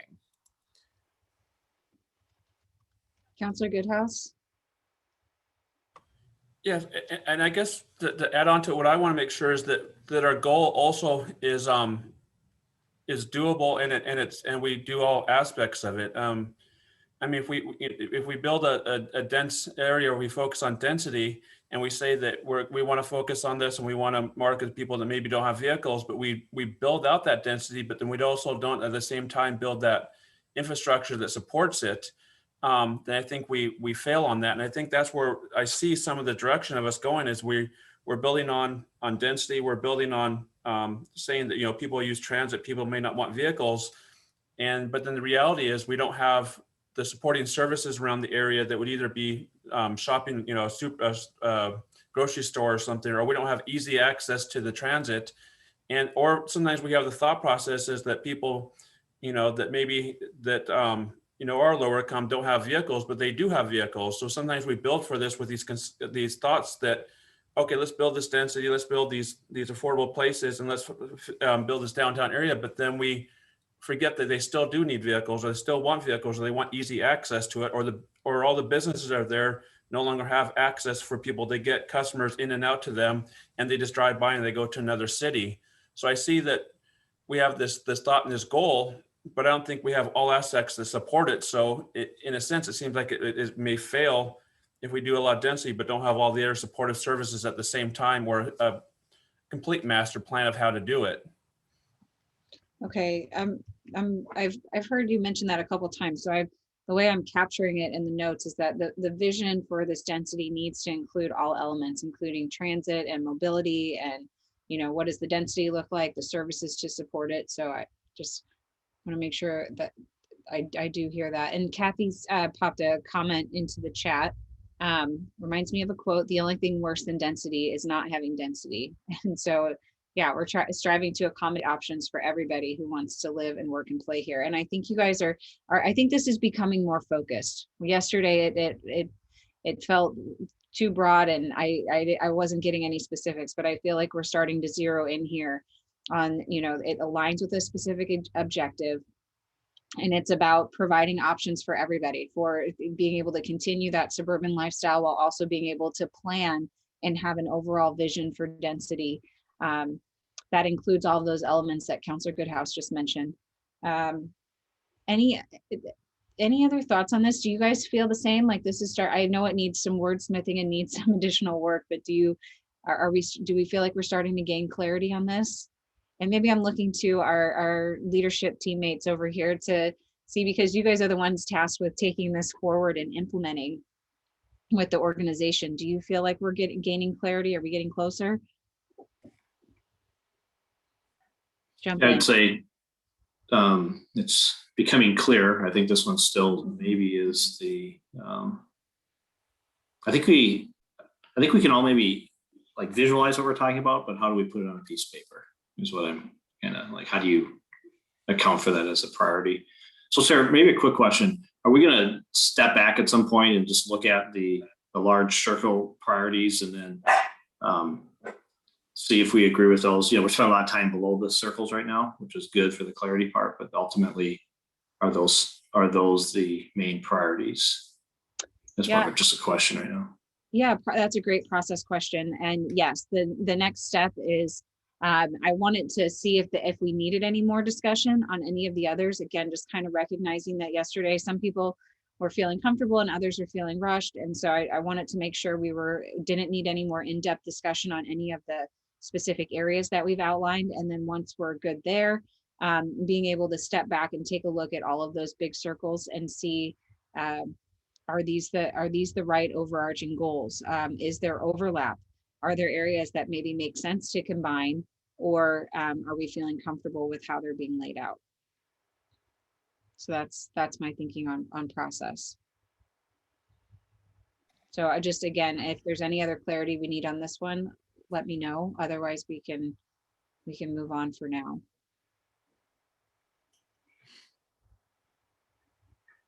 Okay. Break time at 10 or 10:30? Break time 10 would be appreciated. Yeah, I feel like I'm ready for a little break and could take a step back for a moment. We were scheduled at 10:15, but it's 10:04, and it feels appropriate right now. Councilor Goodhouse? I was just gonna say, I know that with that last comment, I repeated a few times, but I guess kind of what City Manager Reinberg was saying is what I just see, and I think what he was saying, everything is, we have all these individual goals, but I think the biggest part is to make sure they all work together and they're all being done at the same time. So I think when we leave from this whole process is how do they all interact with each other, how they all do it, so we don't go off on little one-off projects, but then don't figure out how everything else works together. So I think at the end, this would be great to see how they all worked out a whole, and we're all doing everything at the same time, rather than, we do one part, but then we forget something and it trails on for another 10 years, but that should have been done at the same time. So that's kind of what I'm trying to, I know I'm harping on that point, but that's the biggest part I think I see, is that too often we go off on one project, but then leave a lot of other parts that we should have done at the same time to the side. Yeah, I think that that's being recognized and heard. And we will take a look back, because all council goals, you're right, they're very interrelated. It's all interconnected. So I think it's good to recognize that. Council President Lube, and then after this comment, I think we'll be ready to move to a break and take a step back for a moment. Yeah, I wanted to directly respond to Councilor Goodhouse and say, yes, but I think last year, or our last set of goals, was really insightful when we asked the staff to come up with a timeline or a plan. I think it's too much to ask our staff to do all of these at once without providing the resources, which we don't have. And so I think, once we sort of look at these, also to look at them strategically and understand that this is a 2-year span, and that some of these goals may be working while some of them are a little bit more on the back burner, and appreciate and understand that I certainly don't expect all of them to be worked at the same time, but in the big picture, we should have a timeline or a general understanding of how these projects fit together. Yeah, and I think that's a fair statement, and that's where prioritization comes in, because you do have to prioritize and align with resources. Okay, it's 10:07. Let's take 10 minutes. I think we could all use a break to clear our minds, get a stretch in, and let's come back at 10:17.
All right, we should have everybody starting to rejoin us.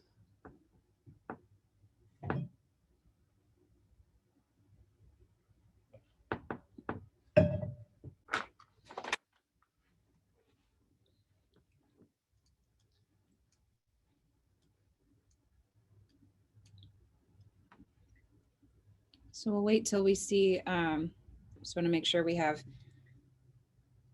Council President Lube and City Manager Reimer back with us.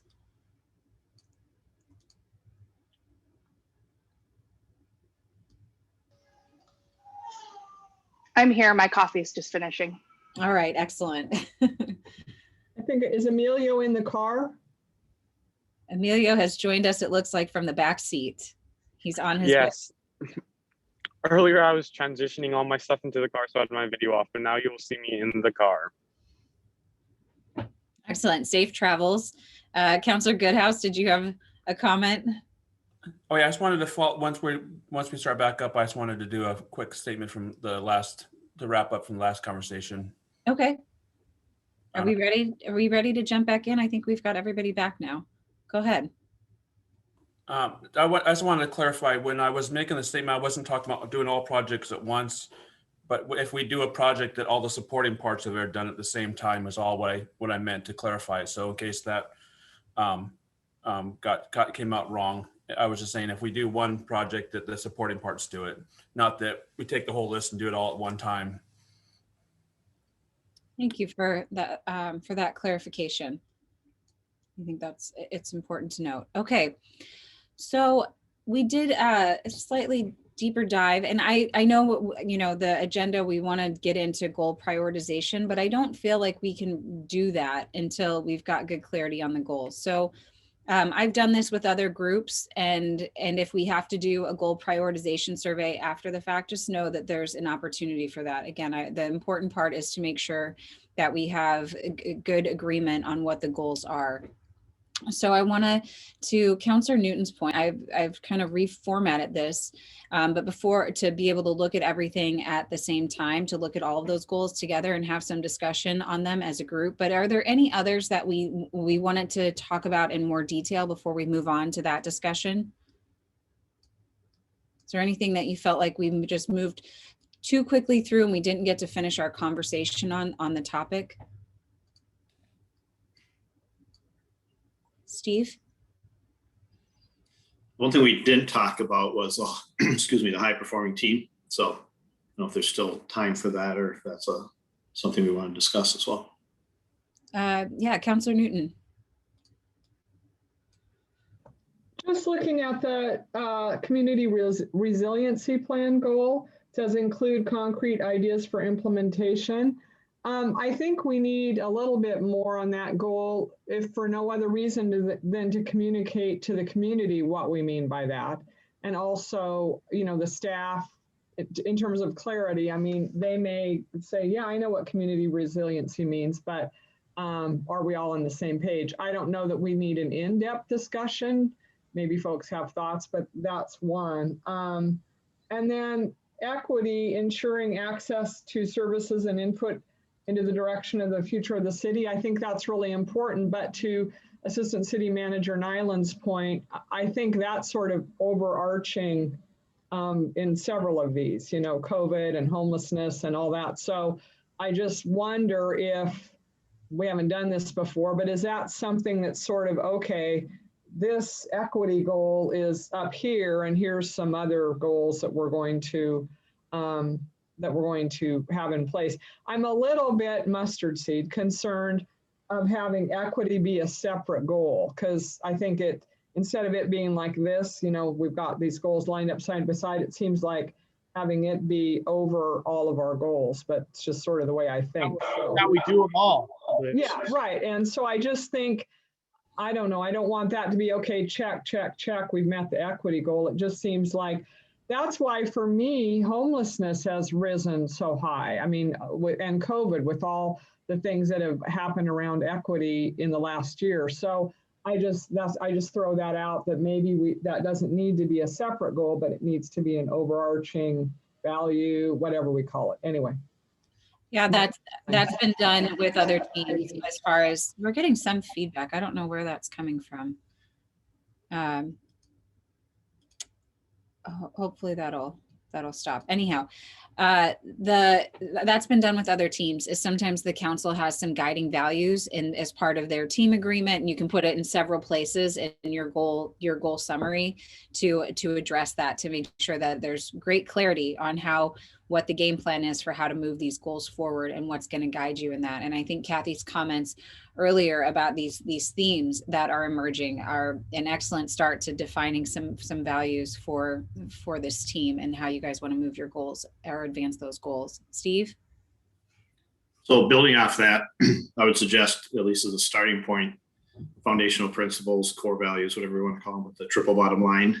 So equity, environment, and economy, so our finances. If we always use, which we should, I think, be applying those three lenses at all times, would be a good starting point for what we feel is how we should be viewing projects and policies and programs. You said equity, economy, and the environment. So yeah, the triple bottom line of those three, that they should be in balance, or at least considered. And if you keep them out of balance, you're doing it with open eyes. Okay. All right, so I think we can go back to Councillor Newton's point. There were on the community resiliency one, we can revisit that for a moment. There were some really specific ideas that came up in the idea mapping that I think we can pull over into that that category. And then the other one was you just mentioned the equity piece as that being a potential overarching. Okay. All right, so let's, any others? Are you guys comfortable? Just we'll quickly revisit that community resiliency piece and then take a look at the big picture at those guiding values, that triple bottom line piece, and then just look at the goals holistically or comprehensively. Okay, let's do that. Let's go back to share the screen so you can see those ideas. All right, so we're going to zero in on community resiliency and our ideas that we mapped out in this area. Where'd they go? Here they are. So there were quite a few, actually. So here you can see some of the specifics: transportation, electrification of fleets, maintenance, how is the community engaged in this, less carbon, green lifestyle, sustainable infrastructure, improved bike lanes and trails, purchasing practices, solid waste and green practices.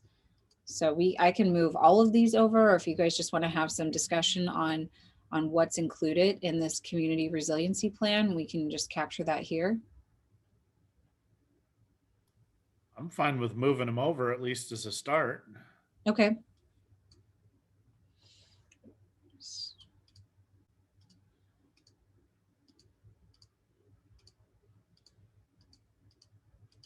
Sorry if I don't lock things.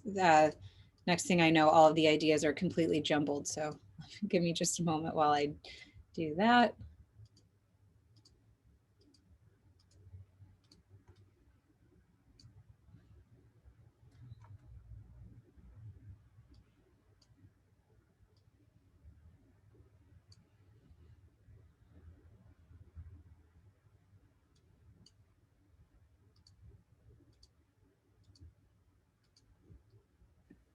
Sarah, you're a mural wizard.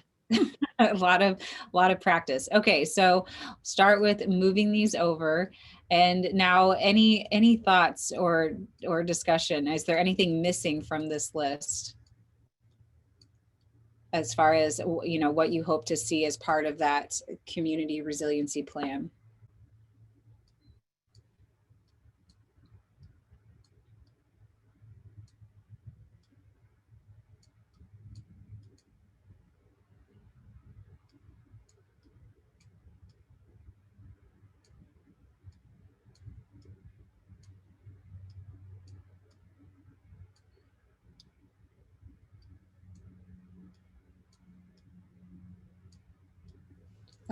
Yeah, Councillor Shaw. I'm not sure where to capture it or if others would agree, but I had mentioned when when we were talking about parks and recreation, that perhaps our green space and maybe that can be considered under infrastructure sustainable or promote green lifestyle, but just that the idea we could utilize the parks and recreation in that resiliency plan. Youth Councilor Calderon.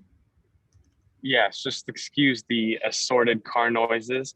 But just like we said with equity, in my mind at least, the community resiliency plan would include like most other parts of our city work. Like it's going to affect how we develop our parks and trails. It's going to affect our urban renewal. So I mean, it's not just an isolated plan, and we got to be thinking of it and how it affects all of our city work. And I mean, just like Councilor Shaw said, it is going to be affecting how we work with our parks and our green spaces. So just like, I just wanted to make sure I brought up that point to make sure it's not just an isolated thing that we're discussing and that it's something that's going to affect all our city moving forward.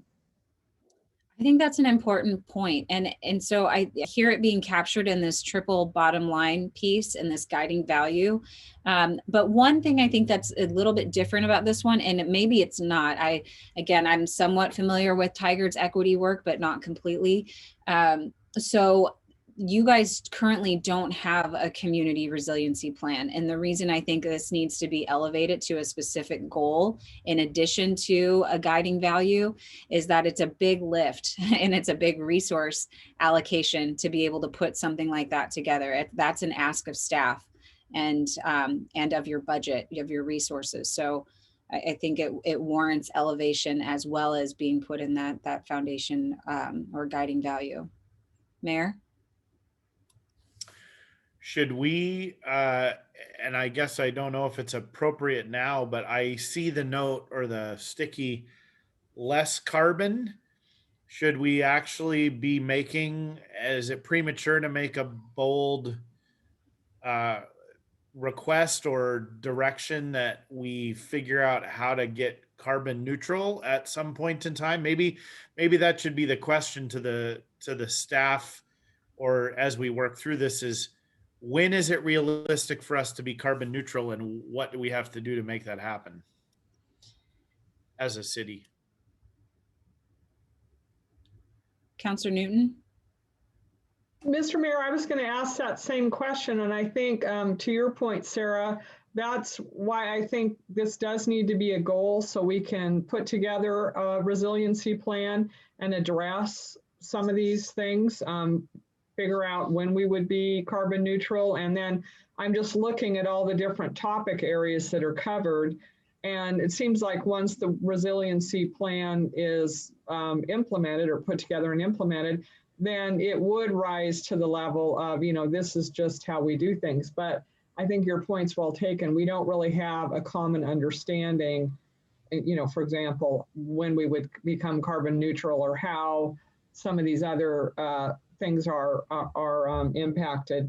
The other question I get a lot from folks in the community is, would it be possible for the city to have a, they call it climate change website, where folks can look and see what the city's doing, but also give people in the community ideas about how they can, have a less impact on the climate. So there's a few things that I think we could put together in a resiliency plan, which is why I would support keeping this as a goal, at least for this goal period. So I captured that. So I think I see all of these ideas as giving some additional context to staff as they think about how to implement this goal. And so if there's any other contextual pieces, please raise those. Otherwise, we have what's in the ideas and we have what you've outlined here. And leadership team members, Steve, go ahead. Going back to the mayor's comment and Councilor Newton's about being carbon neutral, to me, I think that's a guiding thing rather than the other ideas we have. Is the direction we would need is to develop a resilience plan that achieves X by Y, right? And there's enough things out there from the Paris Agreement, other things that we could refer to and find what we think is the appropriate one for us to use as our our timing and index. And then the plan would come back. Well, let me back up. I think it's to develop a plan that most effectively achieves the carbon neutral status. So, because some of these things may be really good, but we may learn that doesn't do much on that meter. But if you look at things like large things like a community choice energy or something like that, where you can really make significant change to your carbon footprint. So that's probably the direction we would need. Is if that's the main goal, then we would come back with a plan that reflects that. Councillor Shaw, and then Councillor Goodhouse. And Sarah, do you mind just going out just a little bit on the screen? I would just to show a bit of the blue. There we go. Thank you.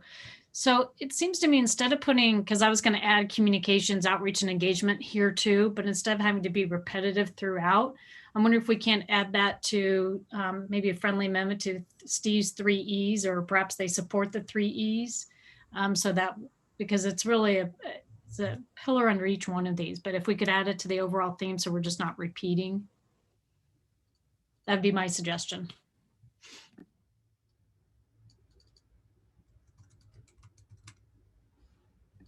It can be an E too. There we go. The 4 E's. All right. Any disagreement with that that addition? Okay. Zeroing back in on this, and just to make sure that we're being direct in response to Steve's question, the plan is develop a resilience plan that effectively achieves a carbon neutral status by some unnamed year. I think that may need to be further defined, but is the carbon neutral status, is that accurate? Is there consensus around that? I just see like a thumbs up, something to indicate. Okay, that's helpful. All right. Can I just bring up one more point? This goes back to the conversation we had about, I think it was the park plan, where it's very much a very specific. So adding words to this, like an ambitious plan or something that really drives this. So once again, bringing some sense of urgency and expectation by the council that, don't just bring us kind of a boilerplate, but bring us something that is really going to move the needle on us. Be bold. Yeah, be bold. So ambitious, bold, a bold, resilient, something that just moves it. So we're starting to get out of the generalization of words and much more those more active words. Okay, I saw Councillor Goodhouse's hand, and then Council President Lube. Yeah, I wasn't sure if you were calling on me next after Councillor Shaw or not, but one thing I think that, and this maybe is what staff's going to work on, is, and I think it's similar to the conversation before that the mayor said on homelessness, is this what parts is this something as a city we're going to plan on doing? Is this something, what parts where we will partner with other people in the region? I guess, I don't know if that falls into this or not, or if that's maybe with staff, but what departments, is there going to be a set like point person in the city that'll handle this, or is each department going to be tasked with this? I guess to figure out the scope of it, or, each one is kind of determined to do it their own, or we have a new position within the city that oversees this, and how we work with our partners and take advantage of, rather going alone, working with those in the region that we can partner up with, or maybe do a coalition of the metro area, all cities come together and we have a, one set plan. Because I always see if we're working on one part, but then their city isn't, then are we really moving forward with the whole goal? I see this as more as a regional issue, as rather than just Tigard tackling it ourselves. I think this is important in giving clarification. So before I take new comments, is there a response to this as far as the council's desire? Because I've seen plans similar to this go different ways. Housing is one, for example, where Clackamas County did housing analysis to encompass everybody in the county, but then cities felt that it fell short of what of specific needs in the community. So when you look at climate action plans or community resiliency plans, it's typically somewhat specific, not only to, you think about the broad environmental factors, but it's a big component of it is your internal city organization and the things that you provide. So I feel it's a good question. And I want to make sure that we have clear answers on this. And so I see Council President Loob's hand and Shelby's hand, but if you have responses to this, weigh in, but let's get clarity on this before we move on to the next topic. Mayor, I saw your hand go up in addition, so I'm assuming you have a response to this. Yeah, I guess if I don't hear others weighing in, I think it's important to work in partnership, but we got to get our own house right, from my perspective, and maybe partnering is part of that, but we're behind. So we can say we want to, maybe work as a region. The region's already moving forward in many ways. There are cities that are much further along this journey than we are, and other entities that are much further along this journey. So I don't know that we have the liberty of just waiting or saying, oh yeah, let's do what the region's doing when the region's already way ahead of us. I mean, they're in 7th grade and we're in 3rd grade on this topic. So others who want to weigh in on this? Council President Loob, I saw your hand up in addition. So yeah, go ahead. Yeah, I would just agree and say that I think it needs to be Tigard specific. I think we need to figure out what our goals are and what we want it to look like, not just the region. Kathy, saw your hand as well. And then Steve. Just echoing on what was just said. So this work has started and it's great to see it elevated and recognizing that it is a priority, but I agree it's got to be Tigard focused of what we're willing to do and what we're able to do and want to do. And then reaching out to organizations and partners that are already having things that complement our plan. So I think it's a little bit of both. Okay, let's see. Kathy, Steve, and then Councilor Newton. Councilor Newton, if she wants to go, that's fine. I'll go after. Yeah, I agree with the mayor and Council President Loob. It's fine to look at what other agencies and cities in the region are doing, but I do think we need a Tigard specific plan. There may be some, ideas or strategies we can co-opt, but I do think it needs to be Tigard specific. Okay. Steve. So being in an organization that was at least in middle school on this and probably getting ready to enter high school, one thing we learned in developing our plan there was very much the same conversation. We need to really focus on ourselves. We quickly learned that to achieve the carbon neutral status, you had to rely on others if you're going to really make a dent, because it's in transportation and power is where you make the dent. So I would wholeheartedly agree that we have to have a Tigard focus with a recognition that those big, bold actions are going to happen regionally, like the significant actions that are going to affect our carbon status. Yes, again, I appreciate all the conversation on this. So I thank you, Councilor Goodhouse, for raising the question. So I've captured it in here because I think we're hearing from a majority that yes, there's this Tigard specific piece, as Steve just mentioned, but with also reaching out to others for support and thinking about some regional partnerships and how to leverage that. So it's two things. It's both. So I think that helps. Yeah. Did you have another? And I guess with my second part, because that's where I was specifying between, how within Tigard it's done, or do we want to partner, but do we want to get into specifics of how it would look like within Tigard, or is that something staff will look like? I don't know if each department's going to be tasked with how this is, or we're going to have a set point person within the city that oversees this. And I don't know if that might be just worked out later. So that was my kind of second part of it. It's going to be a focus for ours. How do we move forward with that? With either each department coming forward, how they do it, or a point person within the city? So how I envision this with really all the goals is that staff's going to come back with that implementation plan. So this is, we're at the policy level now of you guys are establishing this policy direction as a priority, and staff's going to come back to you with a game plan. And I think Steve, it sounds like he's got some great experience in moving this forward in an organization. But yeah, it is typically a kind of an all hands on deck type thing. It's not isolated, but there certainly is specific support that's needed. It's resource. It can be resource intensive, for sure. It's a culture shift. It's like equity. It's a culture shift in how you do work. Okay, I saw before we got on this topic. Thank you everybody for weighing in on that. Council President Lube had another comment, and I think Youth Councilor Calderon also had. You did have a hand up. So if you want to talk after Council President Lube, please weigh in. Yeah, just when we were talking about developing an ambitious and bold plan, I actually would prefer to use the word like a moonshot. I want this to be not just ambitious, but I want this to be big. I want us to think as big as possible and have these goals that are going to stretch us. It's too important not to.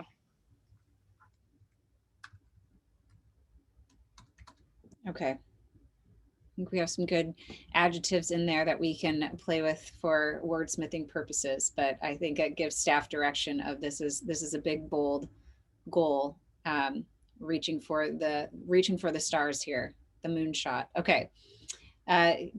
Youth Councilor Calderon, anything that you wanted to add to the conversation on this topic? No, it was nothing I was going to add. I was just going to agree that our plan needs to be Tigard specific, but we do need regional cooperation, but that was already touched on by others, so I didn't want to sound too repetitive. So, like President, maybe we have a very ambitious moon plan. All right, thank you. It was breaking up a little, but I think we got the gist of it. You're in agreement and agree with the bold language in framing the goal. Okay, anything else specific on this one? Thank you, Councilor Newton, for bringing us back to this and helping us to gain some clarity on it. This is good discussion. All right, any others before we look at the big picture here and see how this is all coming into focus? Okay, I'm going to shift us over here.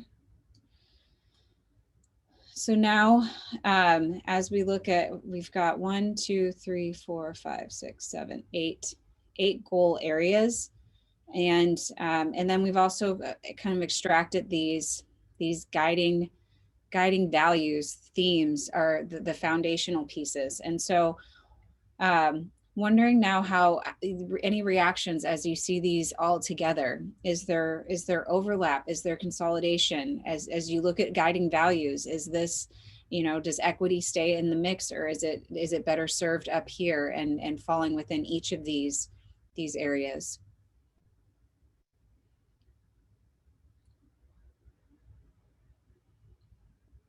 Reactions.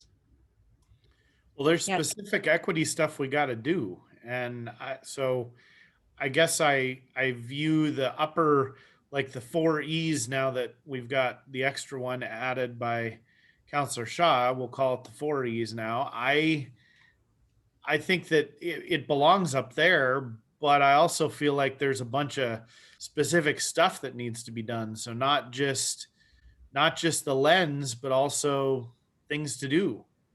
So I don't quite know how to resolve, or answer your question. It seems like it's a both and to me as I think through it.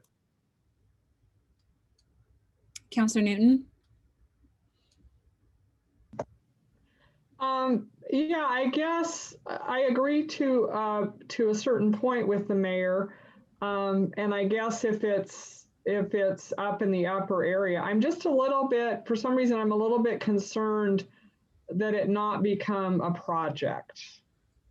And so, okay, we finished this. And so we're thinking of it as a project instead of this is the lens that we view everything through. So I hear what you're saying. There are some things we need to do, but I worry a little bit about check the box. And also, I also do on engagement too, but that's just my, because engagement's my thing. So I guess if we can put some specific things under the goal, but I do want to make sure that it doesn't become, and I'm not saying the team will look at it this way, but I don't view it as a project. I view it as a value and the way we will move forward with everything we do. So I guess I would just offer those comments.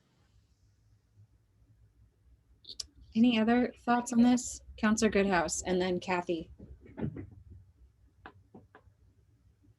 And one thing I want to, I guess, clarify about the equity, and I know it's come up with their discussions with staff, is that in my perspective, at least, with equity, is define those situations where it's not equitable, make it equitable, but doesn't mean you also don't do projects that would be normal projects.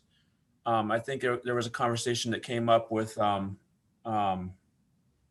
Ascension Drive was talking about if those residents wanted to be able to pay for like a speed sign.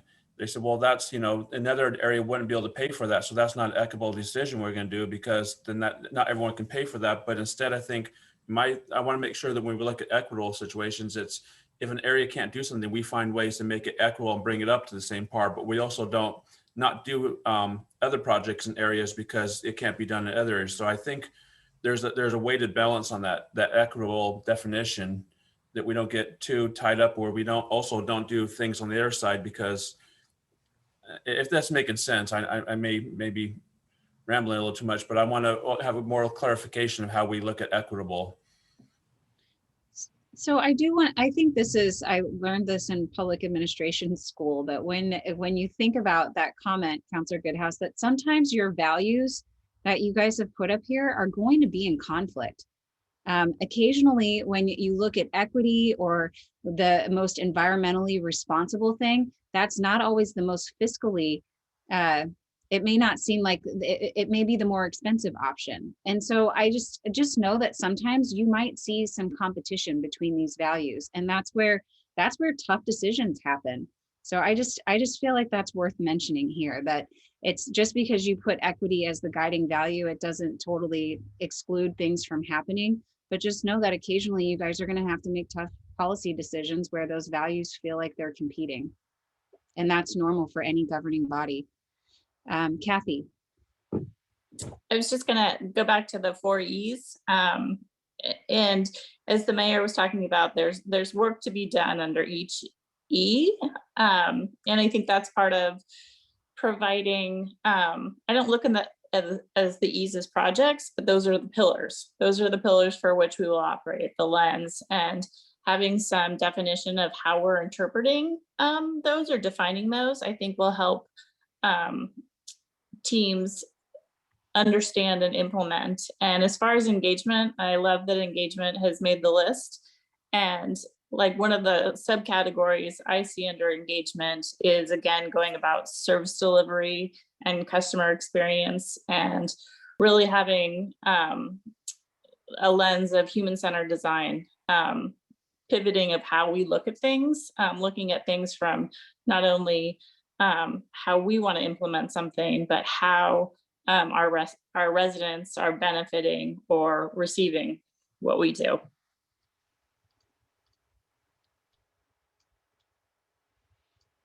Other comments on looking at these goals holistically?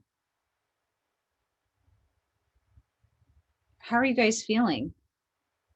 Can we just go around kind of one by one and just express how does this feel right? Are you happy with how these goals are coming together? Obviously, recognizing that they still need some wordsmithing.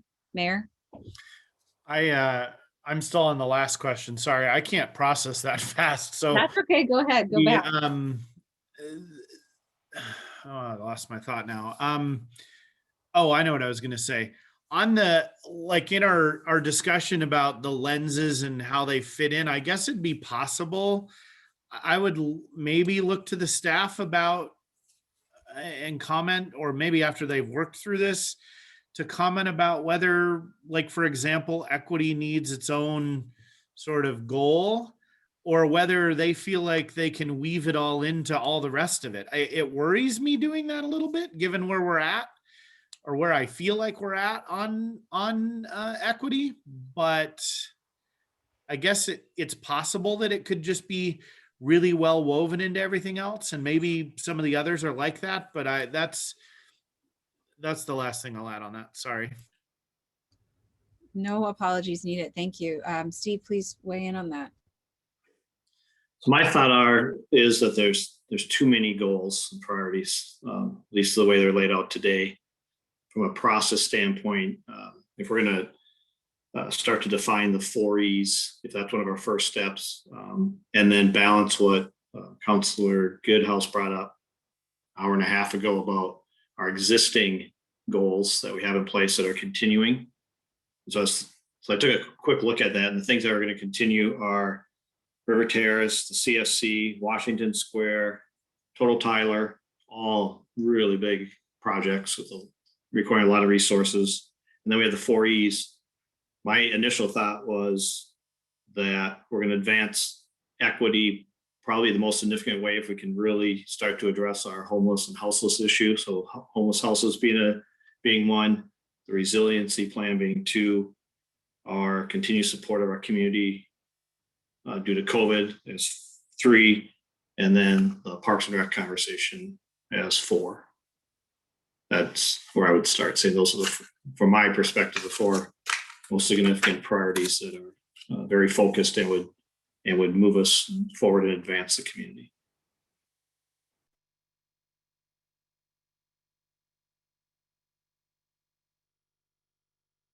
I'm just going to move those to the top. So shift this one down.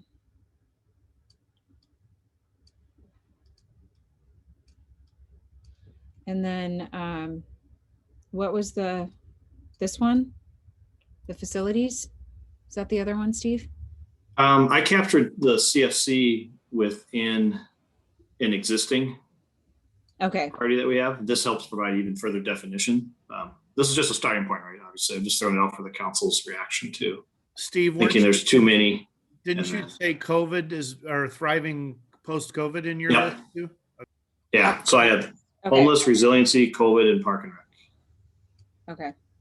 And if you're trying to balance the resources we have, the capacity, I see these 4 as being things that would move us and the community forward dramatically if we're successful. Reactions to that? So and these ones down here are this is kind of refocusing what's already in the works. Is that right, Steve? The ones that kind of drop to the bottom here. These 4 things are new things. And then this is kind of a refresh of existing goals. I was playing off of the thought of defining the 4 E's. So I was thinking the engage and the equity somehow would be captured in there. Okay. And then I think council president suggested that the vibrancy of community density is really pretty clear in our strategic plan already under 3.2 or whatever that number was. So. Okay. Yeah, so it's not to lose sight of any of them, but they may be being addressed in other ways already. Okay. Reactions to that movement? Now I'll go back to my question before I was, my question that was throwing the mayor off his thinking is, now that you look at these, how do you feel about how this is coming together? And how do you feel about these 4 rising to the top? Councilor Newton. Well, I don't know if it's the former staff in me, but when I saw 8 goals, I panicked a little. It's a lot of goals. I thought, anyway. And I am liking the idea of the 4 E's and trying to capture what we mean by those values, because when I was in Kathy's chair as the assistant city manager, we always struggled with trying to make sure the team saw things as connected. And so a project like Washington Square doesn't end just because the calendar turns. So you've got to make sure that you're keeping things going. But the issue of the thriving community post-COVID, things come up that the city has to engage in and address. And so the 4 E's strike me as a way, if they're defined, I guess I'll use the word holistically, and that's a way that we, move forward in everything we do. The 4 that City Manager Reimer mentioned are things that I think, maybe they're worded a little differently, that are immediately in front of us that I think we need to address. And so maybe working through this a little more, but provided that the green, 4 E's are defined well, to make sure everyone's clear about how we're moving forward on the things we're already working on and how we do business, the values, how we provide services, I'll say.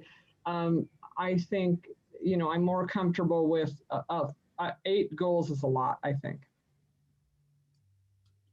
All right, so we heard from Councillor Newton. I'm going to ask everybody to weigh in on this because I think it's important. We're getting to that point in the process where we need to be able to move it to the next step. I don't think that's going to happen today. I think we're gonna need some time to circle back with this with the team, do some wordsmithing and bring it back to the council. But I want to make sure we're good with today's direction. So, Councillor Goodhouse, could you weigh in on how you're feeling right now at this point in the process and what we've outlined?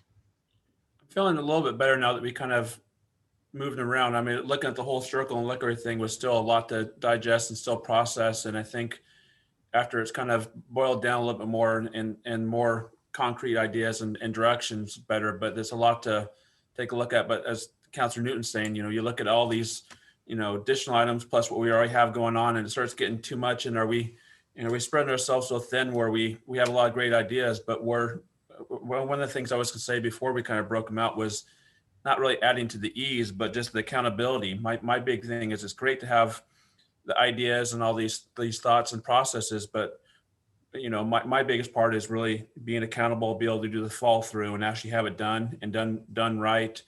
And being, kind of inclusive, involve all. So make sure that we really have the buy-in and the feedback from the community. But my thing is, whatever we move forward on, is that something we can do? We have the resources to do, and we're actually fully doing it, rather than lip service saying, hey, this is something we want to do, but we don't actually do it. And I think the mayor kind of referenced something similar before, is, one thing to say it, but talk is cheap. And I'd rather have a couple concrete ones that we actually do, rather than having 20 that we kind of half do. Okay, thank you. Council President Liu, could you weigh in on this? Yeah, I like, yes, they were a lot of goals and it's overwhelming. I like the way that it's being split up, and I feel like it feels much more tangible and realistic. I think, it's important to have some of these really big goals in order to point. And I don't think certain things like the community resiliency plan, that's going to take longer than 2 years to develop and implement. And that's certainly not something that I expect to be done in 2 years.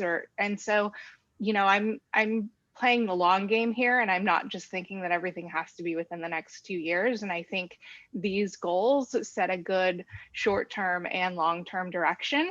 And so I'm feeling very comfortable with the list that we have. Thank you. Let's see, Councillor Shaw. Thank you. Very much appreciate the conversation yesterday and today. I think it's provided a good foundation to where we are now. I'm definitely comfortable.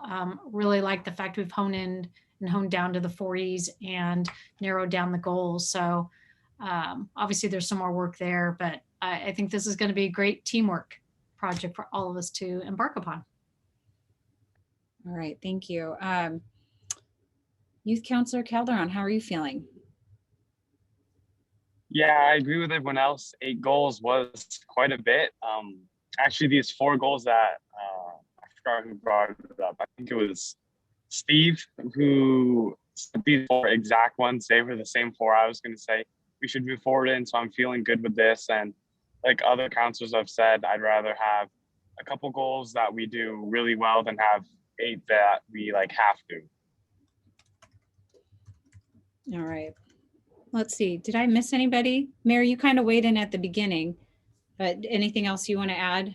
Yeah, I mean, I like the reorganized approach and the suggestions from the city manager about kind of how to realign thinking about these.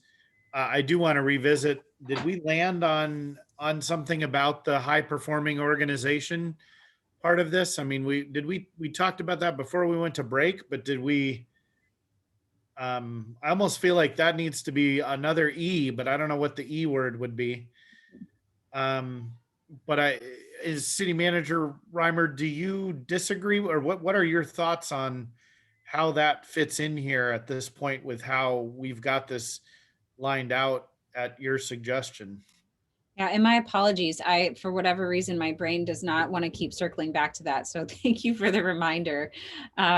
Let's talk about the high performing organization piece, because I lost that somewhere between the break and here. So.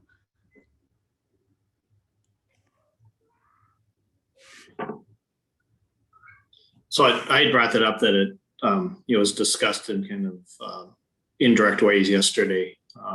It is more of a how, though at the same time, let's get back to the comments that we read and heard from the council and mayor.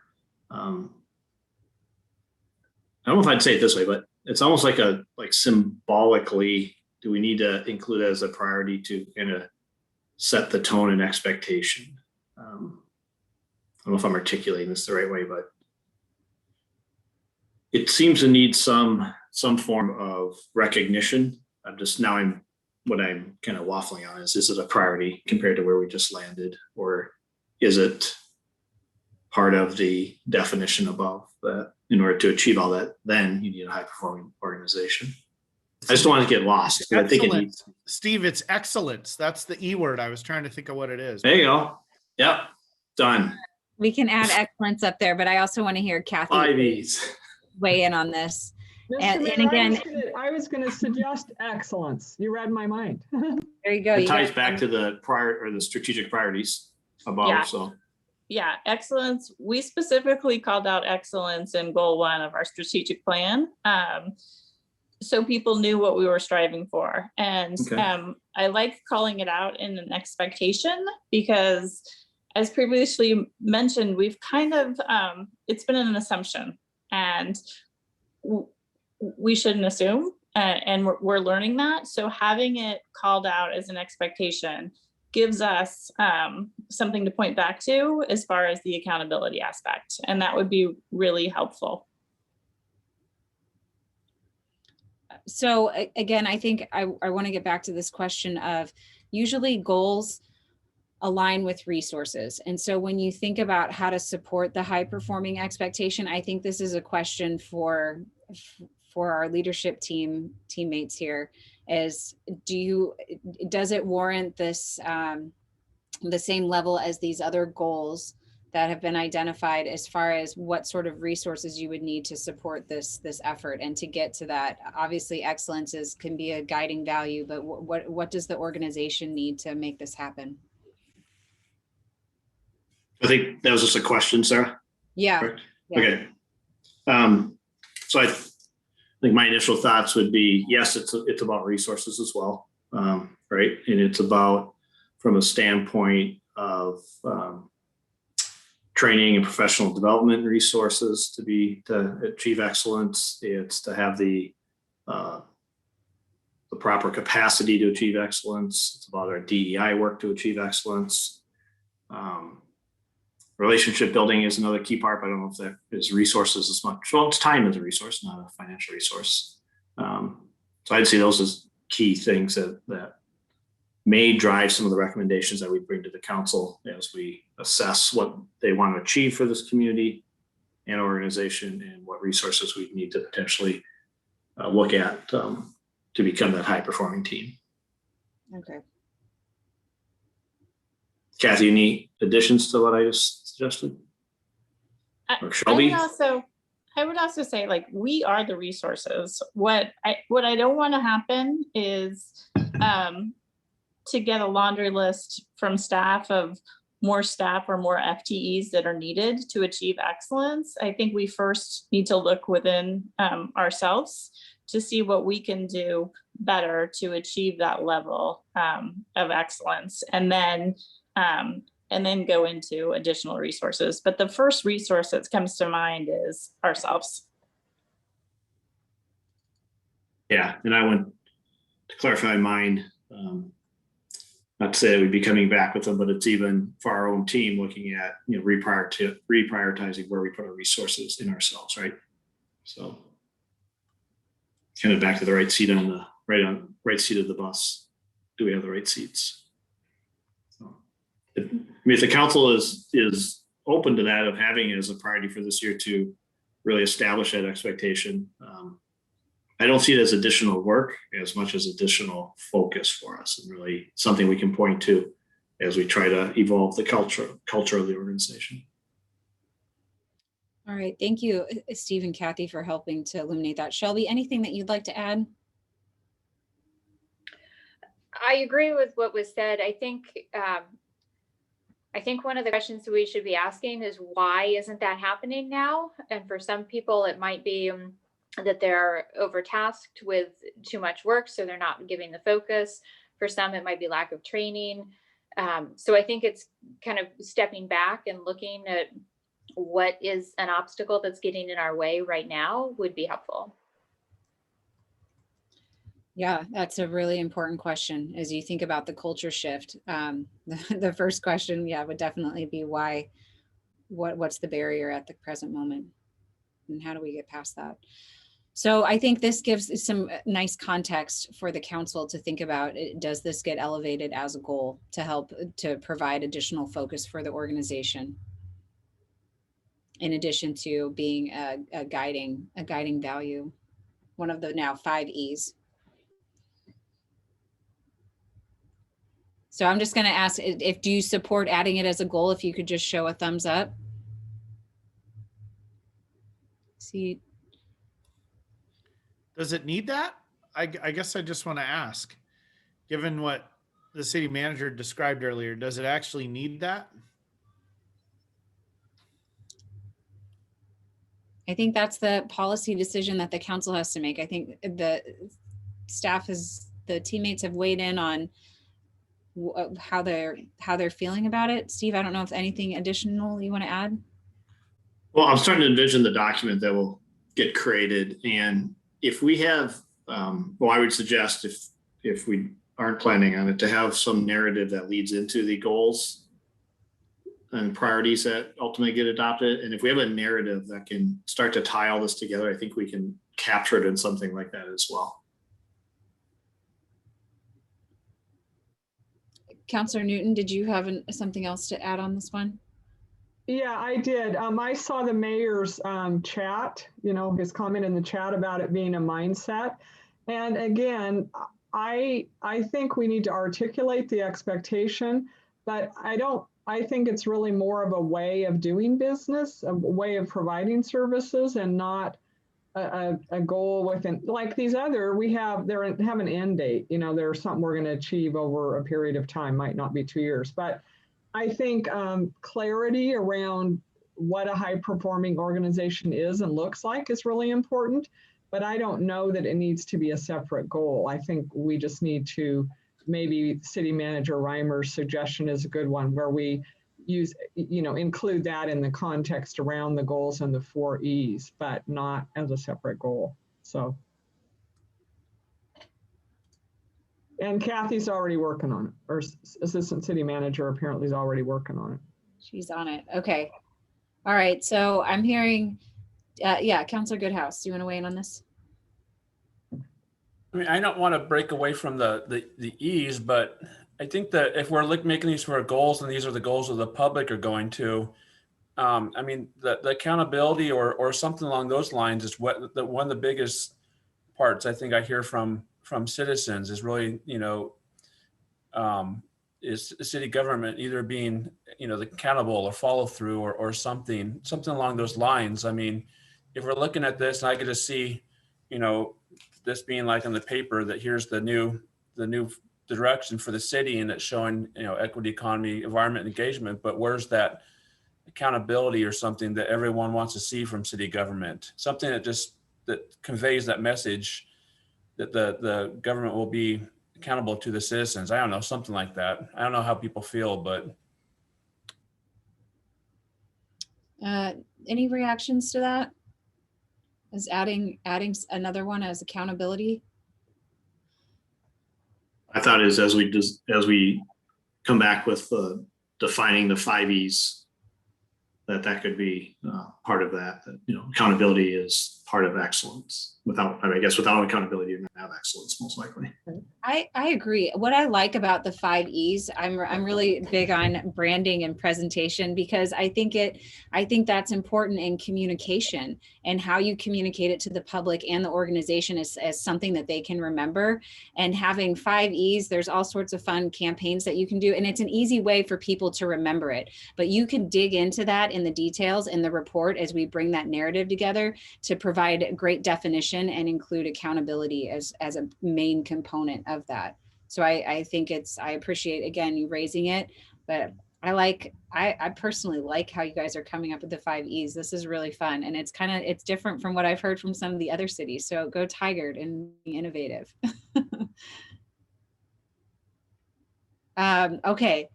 So what I'm hearing then is I saw 3 of you put a thumbs up to keep, or 4 of you put a thumbs up to keep it as its own standalone goal, and then 2 offering some other vantage points of, I think we've captured it in the guiding values. So has anybody's minds shifted, or does it stay as a goal? Yeah, Council President Lube. I'm fine with being part of the excellence and the guiding values.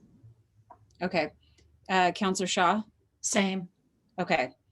Then I think we've got a majority there. Well, that will just move this up as definition. Okay. All right. I feel like we're in a good spot with the goals. And I think you guys, not the prioritization process that I really imagined, but this is really good. I think we've got some work to do as a follow-up to this, and feel like we can wrap up our goal conversation here for the day if there's, unless there's any other comments. What are you envisioning for process? I know that'd be helpful for me on the goals, so we can make sure the council has the same understanding. Yeah, and while we're live broadcasting, so the community knows what to expect next. So what I envision is, Kathy, Steve, Shelby, I will work with you guys and the other teammates I will take this information and put a draft together. And maybe it sounds like Kathy's already kind of working on something. So maybe her and I can collaborate on a first crack at how these goals, how to wordsmith some of it and circulate it with the teammates for clarity, and then be able to come back to the council and present something based on that effort. So we've got all of these great notes that we've captured throughout our workshops, and we'll be able to use that in doing the wordsmithing and formulating a more coherent set of the 5 E's and how those are defined, and the goals, the 4 goals and some of the supporting strategies that were mentioned, to be able to clearly articulate how we want to move those forward. What do you think? Does that sound like a good game plan? Did I miss anything? And Sarah, returning to the council would be during the regular scheduled Tuesday meetings, or are you thinking more in this setting again? And maybe a question to the council as well. If we would return to this type of setting to review, or is it, once we start to help shape this up, is it ready to go to a council type meeting? From my responses, I've done it both ways, where councils will schedule a separate special session to have the discussion, or I've presented it as part of a work session conversation. So it looks like the mayor was about to weigh in on that too. I have a suggested process or just a way to get there. City Manager Reimer, I would suggest that you, once this has been worked through its next sort of iteration or level of detail, you, when you meet one-on-one with each counselor, kind of gauge whether it needs a lot of work or a little work. And if it's a lot of work, then I think we're going to need to come back in this type of session. If it's more of a little work, then I think it could go to a council meeting. But I think it would be hard to spend 2.5 or 3 hours in a council meeting on this. So that's what I would gauge it based on. I'm seeing thumbs up there. So Good. Okay, perfect. good Thanks, approach. Mayor. All right. Then I think at this point we're not ready to shift from the public meeting quite yet. We have the council ground rules to shift into. Is everybody okay to keep working? We just had a break not that long ago, but if we need a break, this is a good transition point. So we're going to switch gears here. Does anybody need a stretch? Are we good to keep going? 2 minutes? It might be good for our brains just to pause for Yeah. a second and come back. I agree. Why don't let's take 5 minutes, and then so it's 11:17. Let's resume at 11:22.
Okay.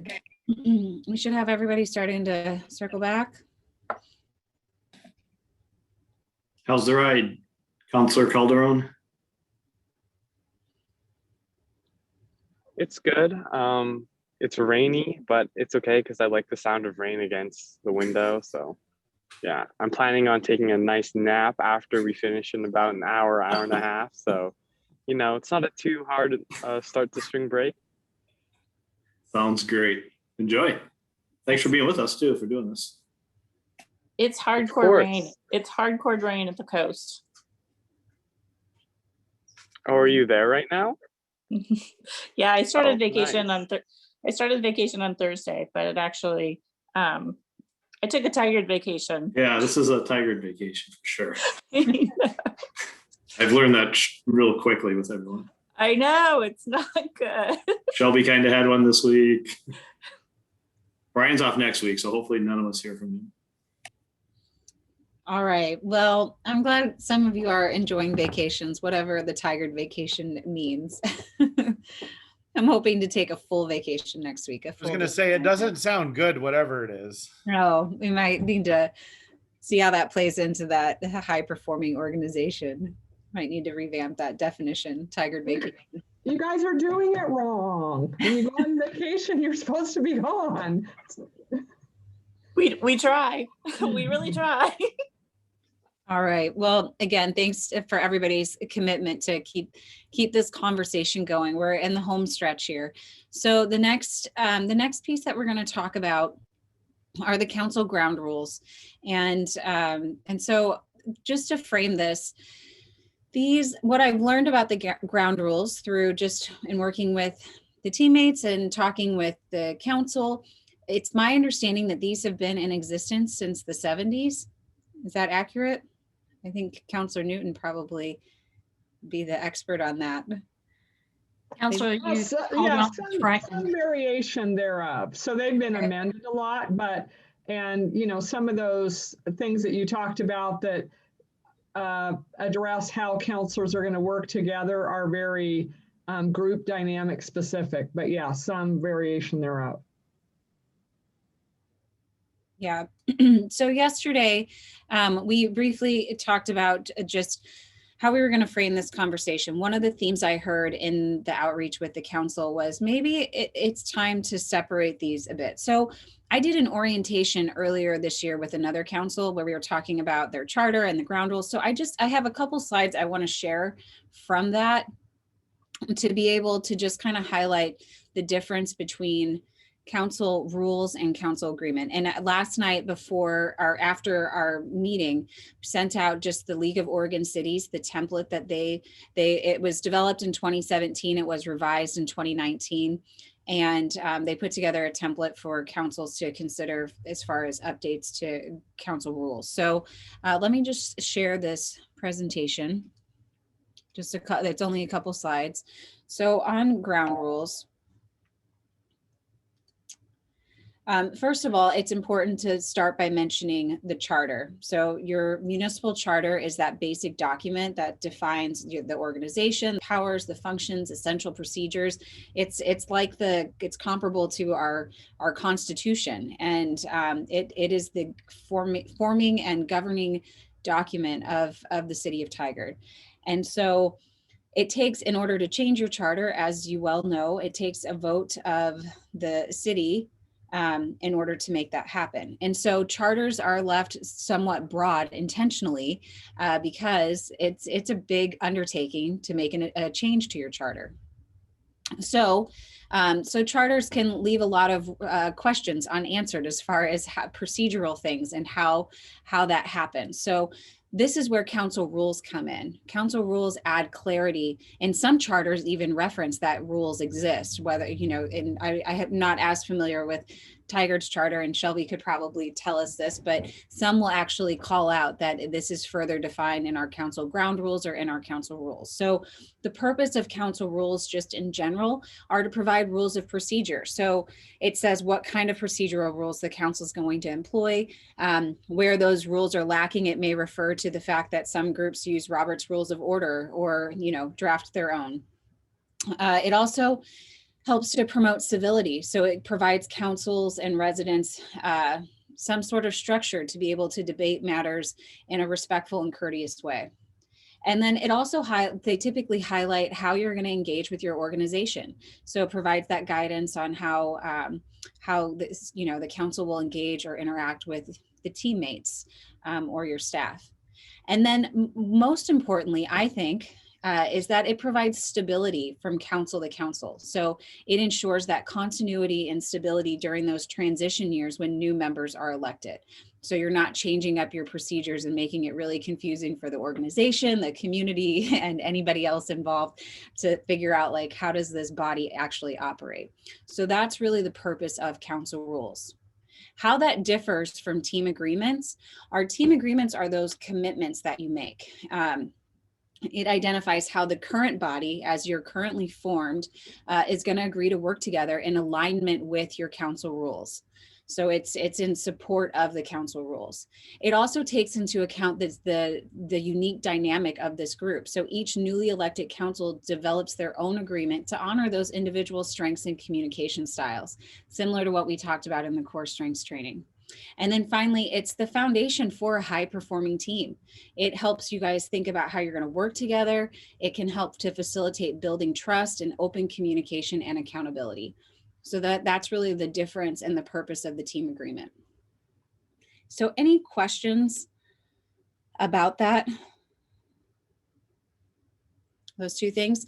So the next thing I just want to point to, so when I talked with you all about your council ground rules as they currently exist, there were some themes that came up of, this is how we might think about reframing these. So I want to be able to give the teammates good direction on things that you want to see addressed so that they can come back to you at a later work session or council meeting and to be able to propose some changes.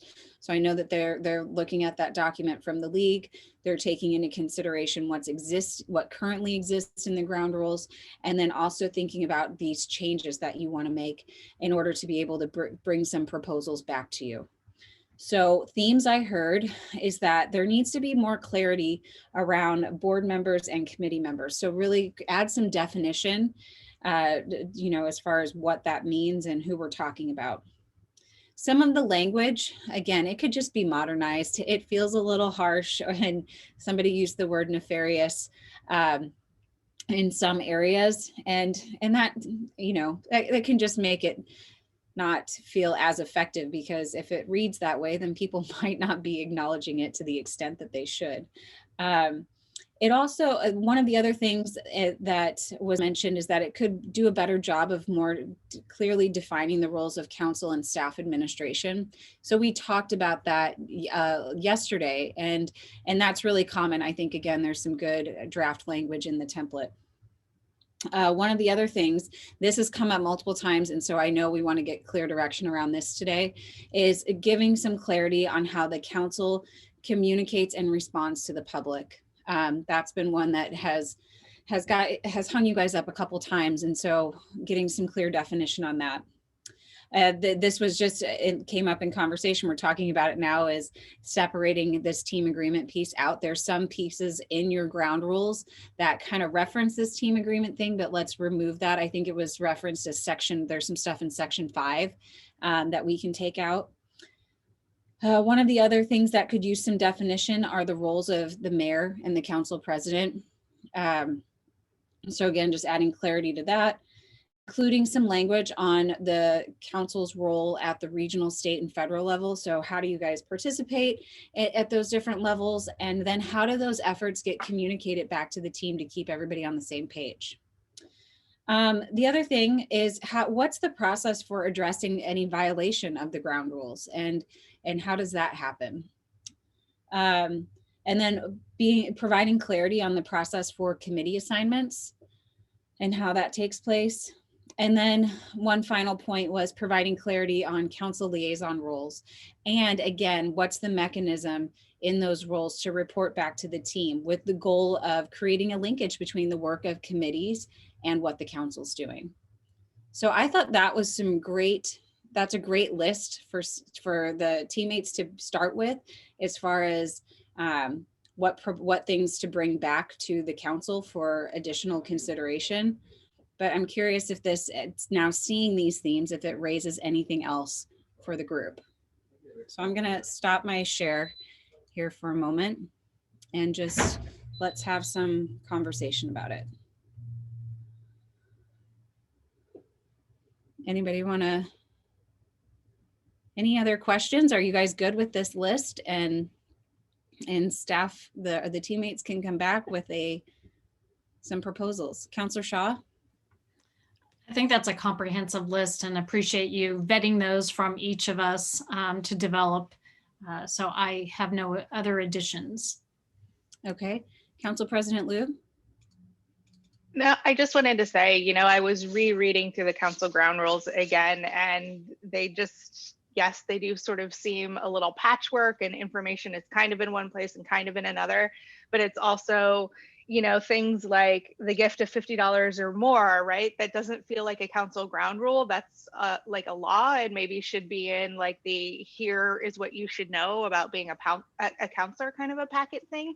And so I think just making this sort of starting over and making this a comprehensive list of how we agree to work with each other, you know, and how some of the mechanics take place is really helpful and is going to make this a usable document rather than something that feels very piecemeal and all over the place. And some of it's just not applicable anymore. So I appreciate the staff or the teammates taking a look at this and really revamping it and making it useful for us. So thank you. Councillor Newton. Yeah, I appreciate the efforts too, and the list is helpful. I just have a question. I don't have it in front of the list in front of me, but I wonder if when you had discussions with the counselors, one example is the role of council in communicating with the public. Do counselors have different thoughts on that? I mean, is that why that's coming up? I just operate under the old, you know, when I was on staff, the mayor's the spokesperson for the council. So I don't know if there are, on some of the things on the list, do we have conflicting or competing thoughts or ideas? I'm just wondering that. Yeah, that is one. I raised it specifically because there are some different ideas on that. And and just to let you all know, this is not just a thing that's coming up in Tigard. I think with all of the online engagement and especially just being so limited in the way that we're able to engage in the past year, this has been a conversation that's come up because there's an expectation in some communities that individual members of a council or their elected officials feel more accessible and have and so it's been a conversation that's come up in a kind of a gray area for councils who have had these rules in place and what makes sense going forward and what's best for the organization, what's best for the team, what's best for the community. So I think that one is going to warrant a bit more of conversation. But before we jump into that, we can allocate a little bit of time to talk about that today, or you guys can have a dedicated work session on it. I want to be mindful. It's 11:35, so we have an hour left, and I don't want to miss out on our opportunity to talk about the team agreement piece today. So we have this dedicated work session time to do that. So if we are going to have that conversation about that specific topic, I'm going to put some time parameters on it so that we don't suck up all of our time on that individual topic. But just in general, before we move on to that, are there any other comments just on the council ground rules? Councillor Newton? Yeah, I guess if there are other things that we need to discuss, maybe we should hold that over for another time. If that's the only topic where there's some different views, maybe we can do that now. So not knowing what other counselors said about the ground rules. Unfortunately for the rest of the council, I'm operating under how I understood it when I worked there. So that might not be the appropriate, I might have an outdated view of how to address these things. So that's my perspective. But if we have other things we need to talk about, maybe we don't have time. Anything else that anybody wants to raise aside from that list? Yeah, Mayor. I was just going to give my observations. I think that I think the list makes sense. I'm not surprised to see most of those topics. I'm curious, and we don't have to waste time on it now, but I'm definitely curious about what was someone viewed as nefarious just for my own entertainment value, and maybe re-looking at things. But I think the list makes sense. I do think that the council communication one in particular probably needs some further discussion and just the expectations around all that. And there may be a little bit, I would think, perhaps on the mayor and council president in the same way. Maybe, I don't know.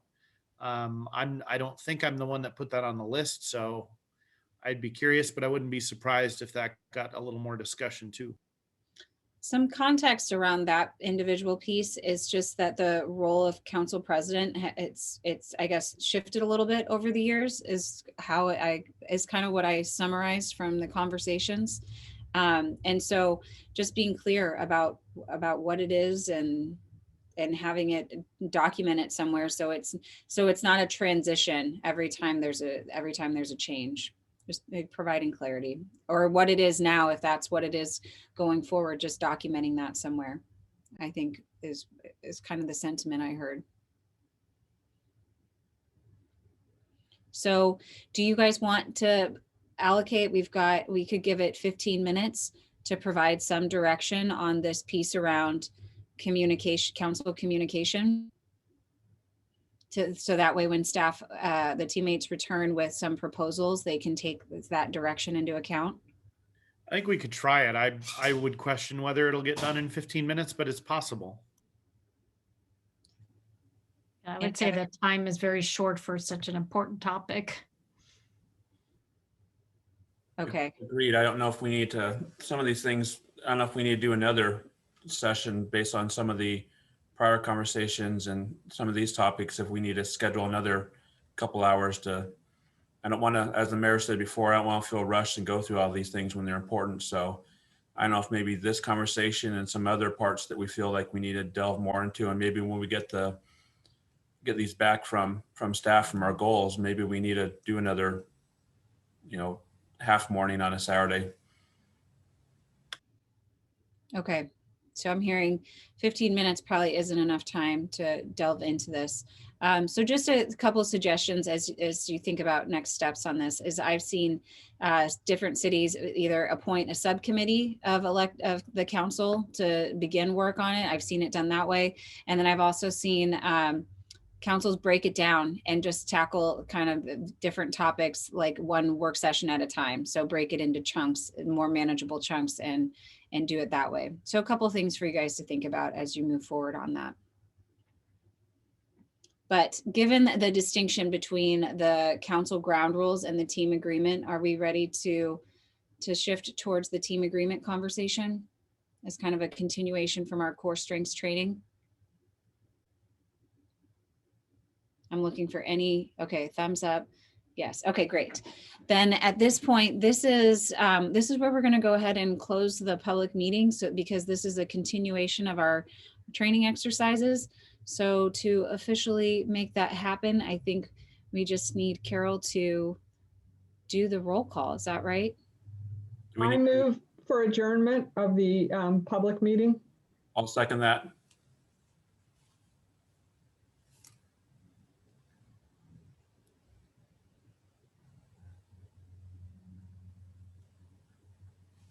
Carol, are you there?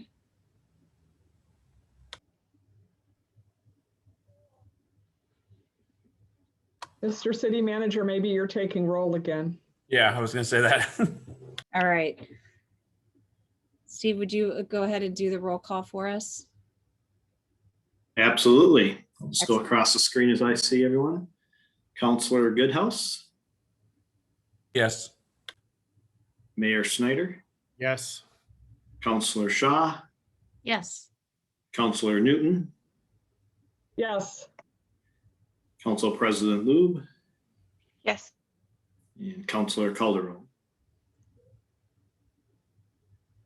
I think he said he's not a voter. I don't vote. Oh yeah, I always like to give you that. Every time I do it, you'll at least get asked. How about that? He's inclusive. All right. So at this time, we're going to go ahead and shift out of the public meeting. Thank you to any members of the community that have tuned in, and stay tuned for the revised set of goals and values to come back for approval.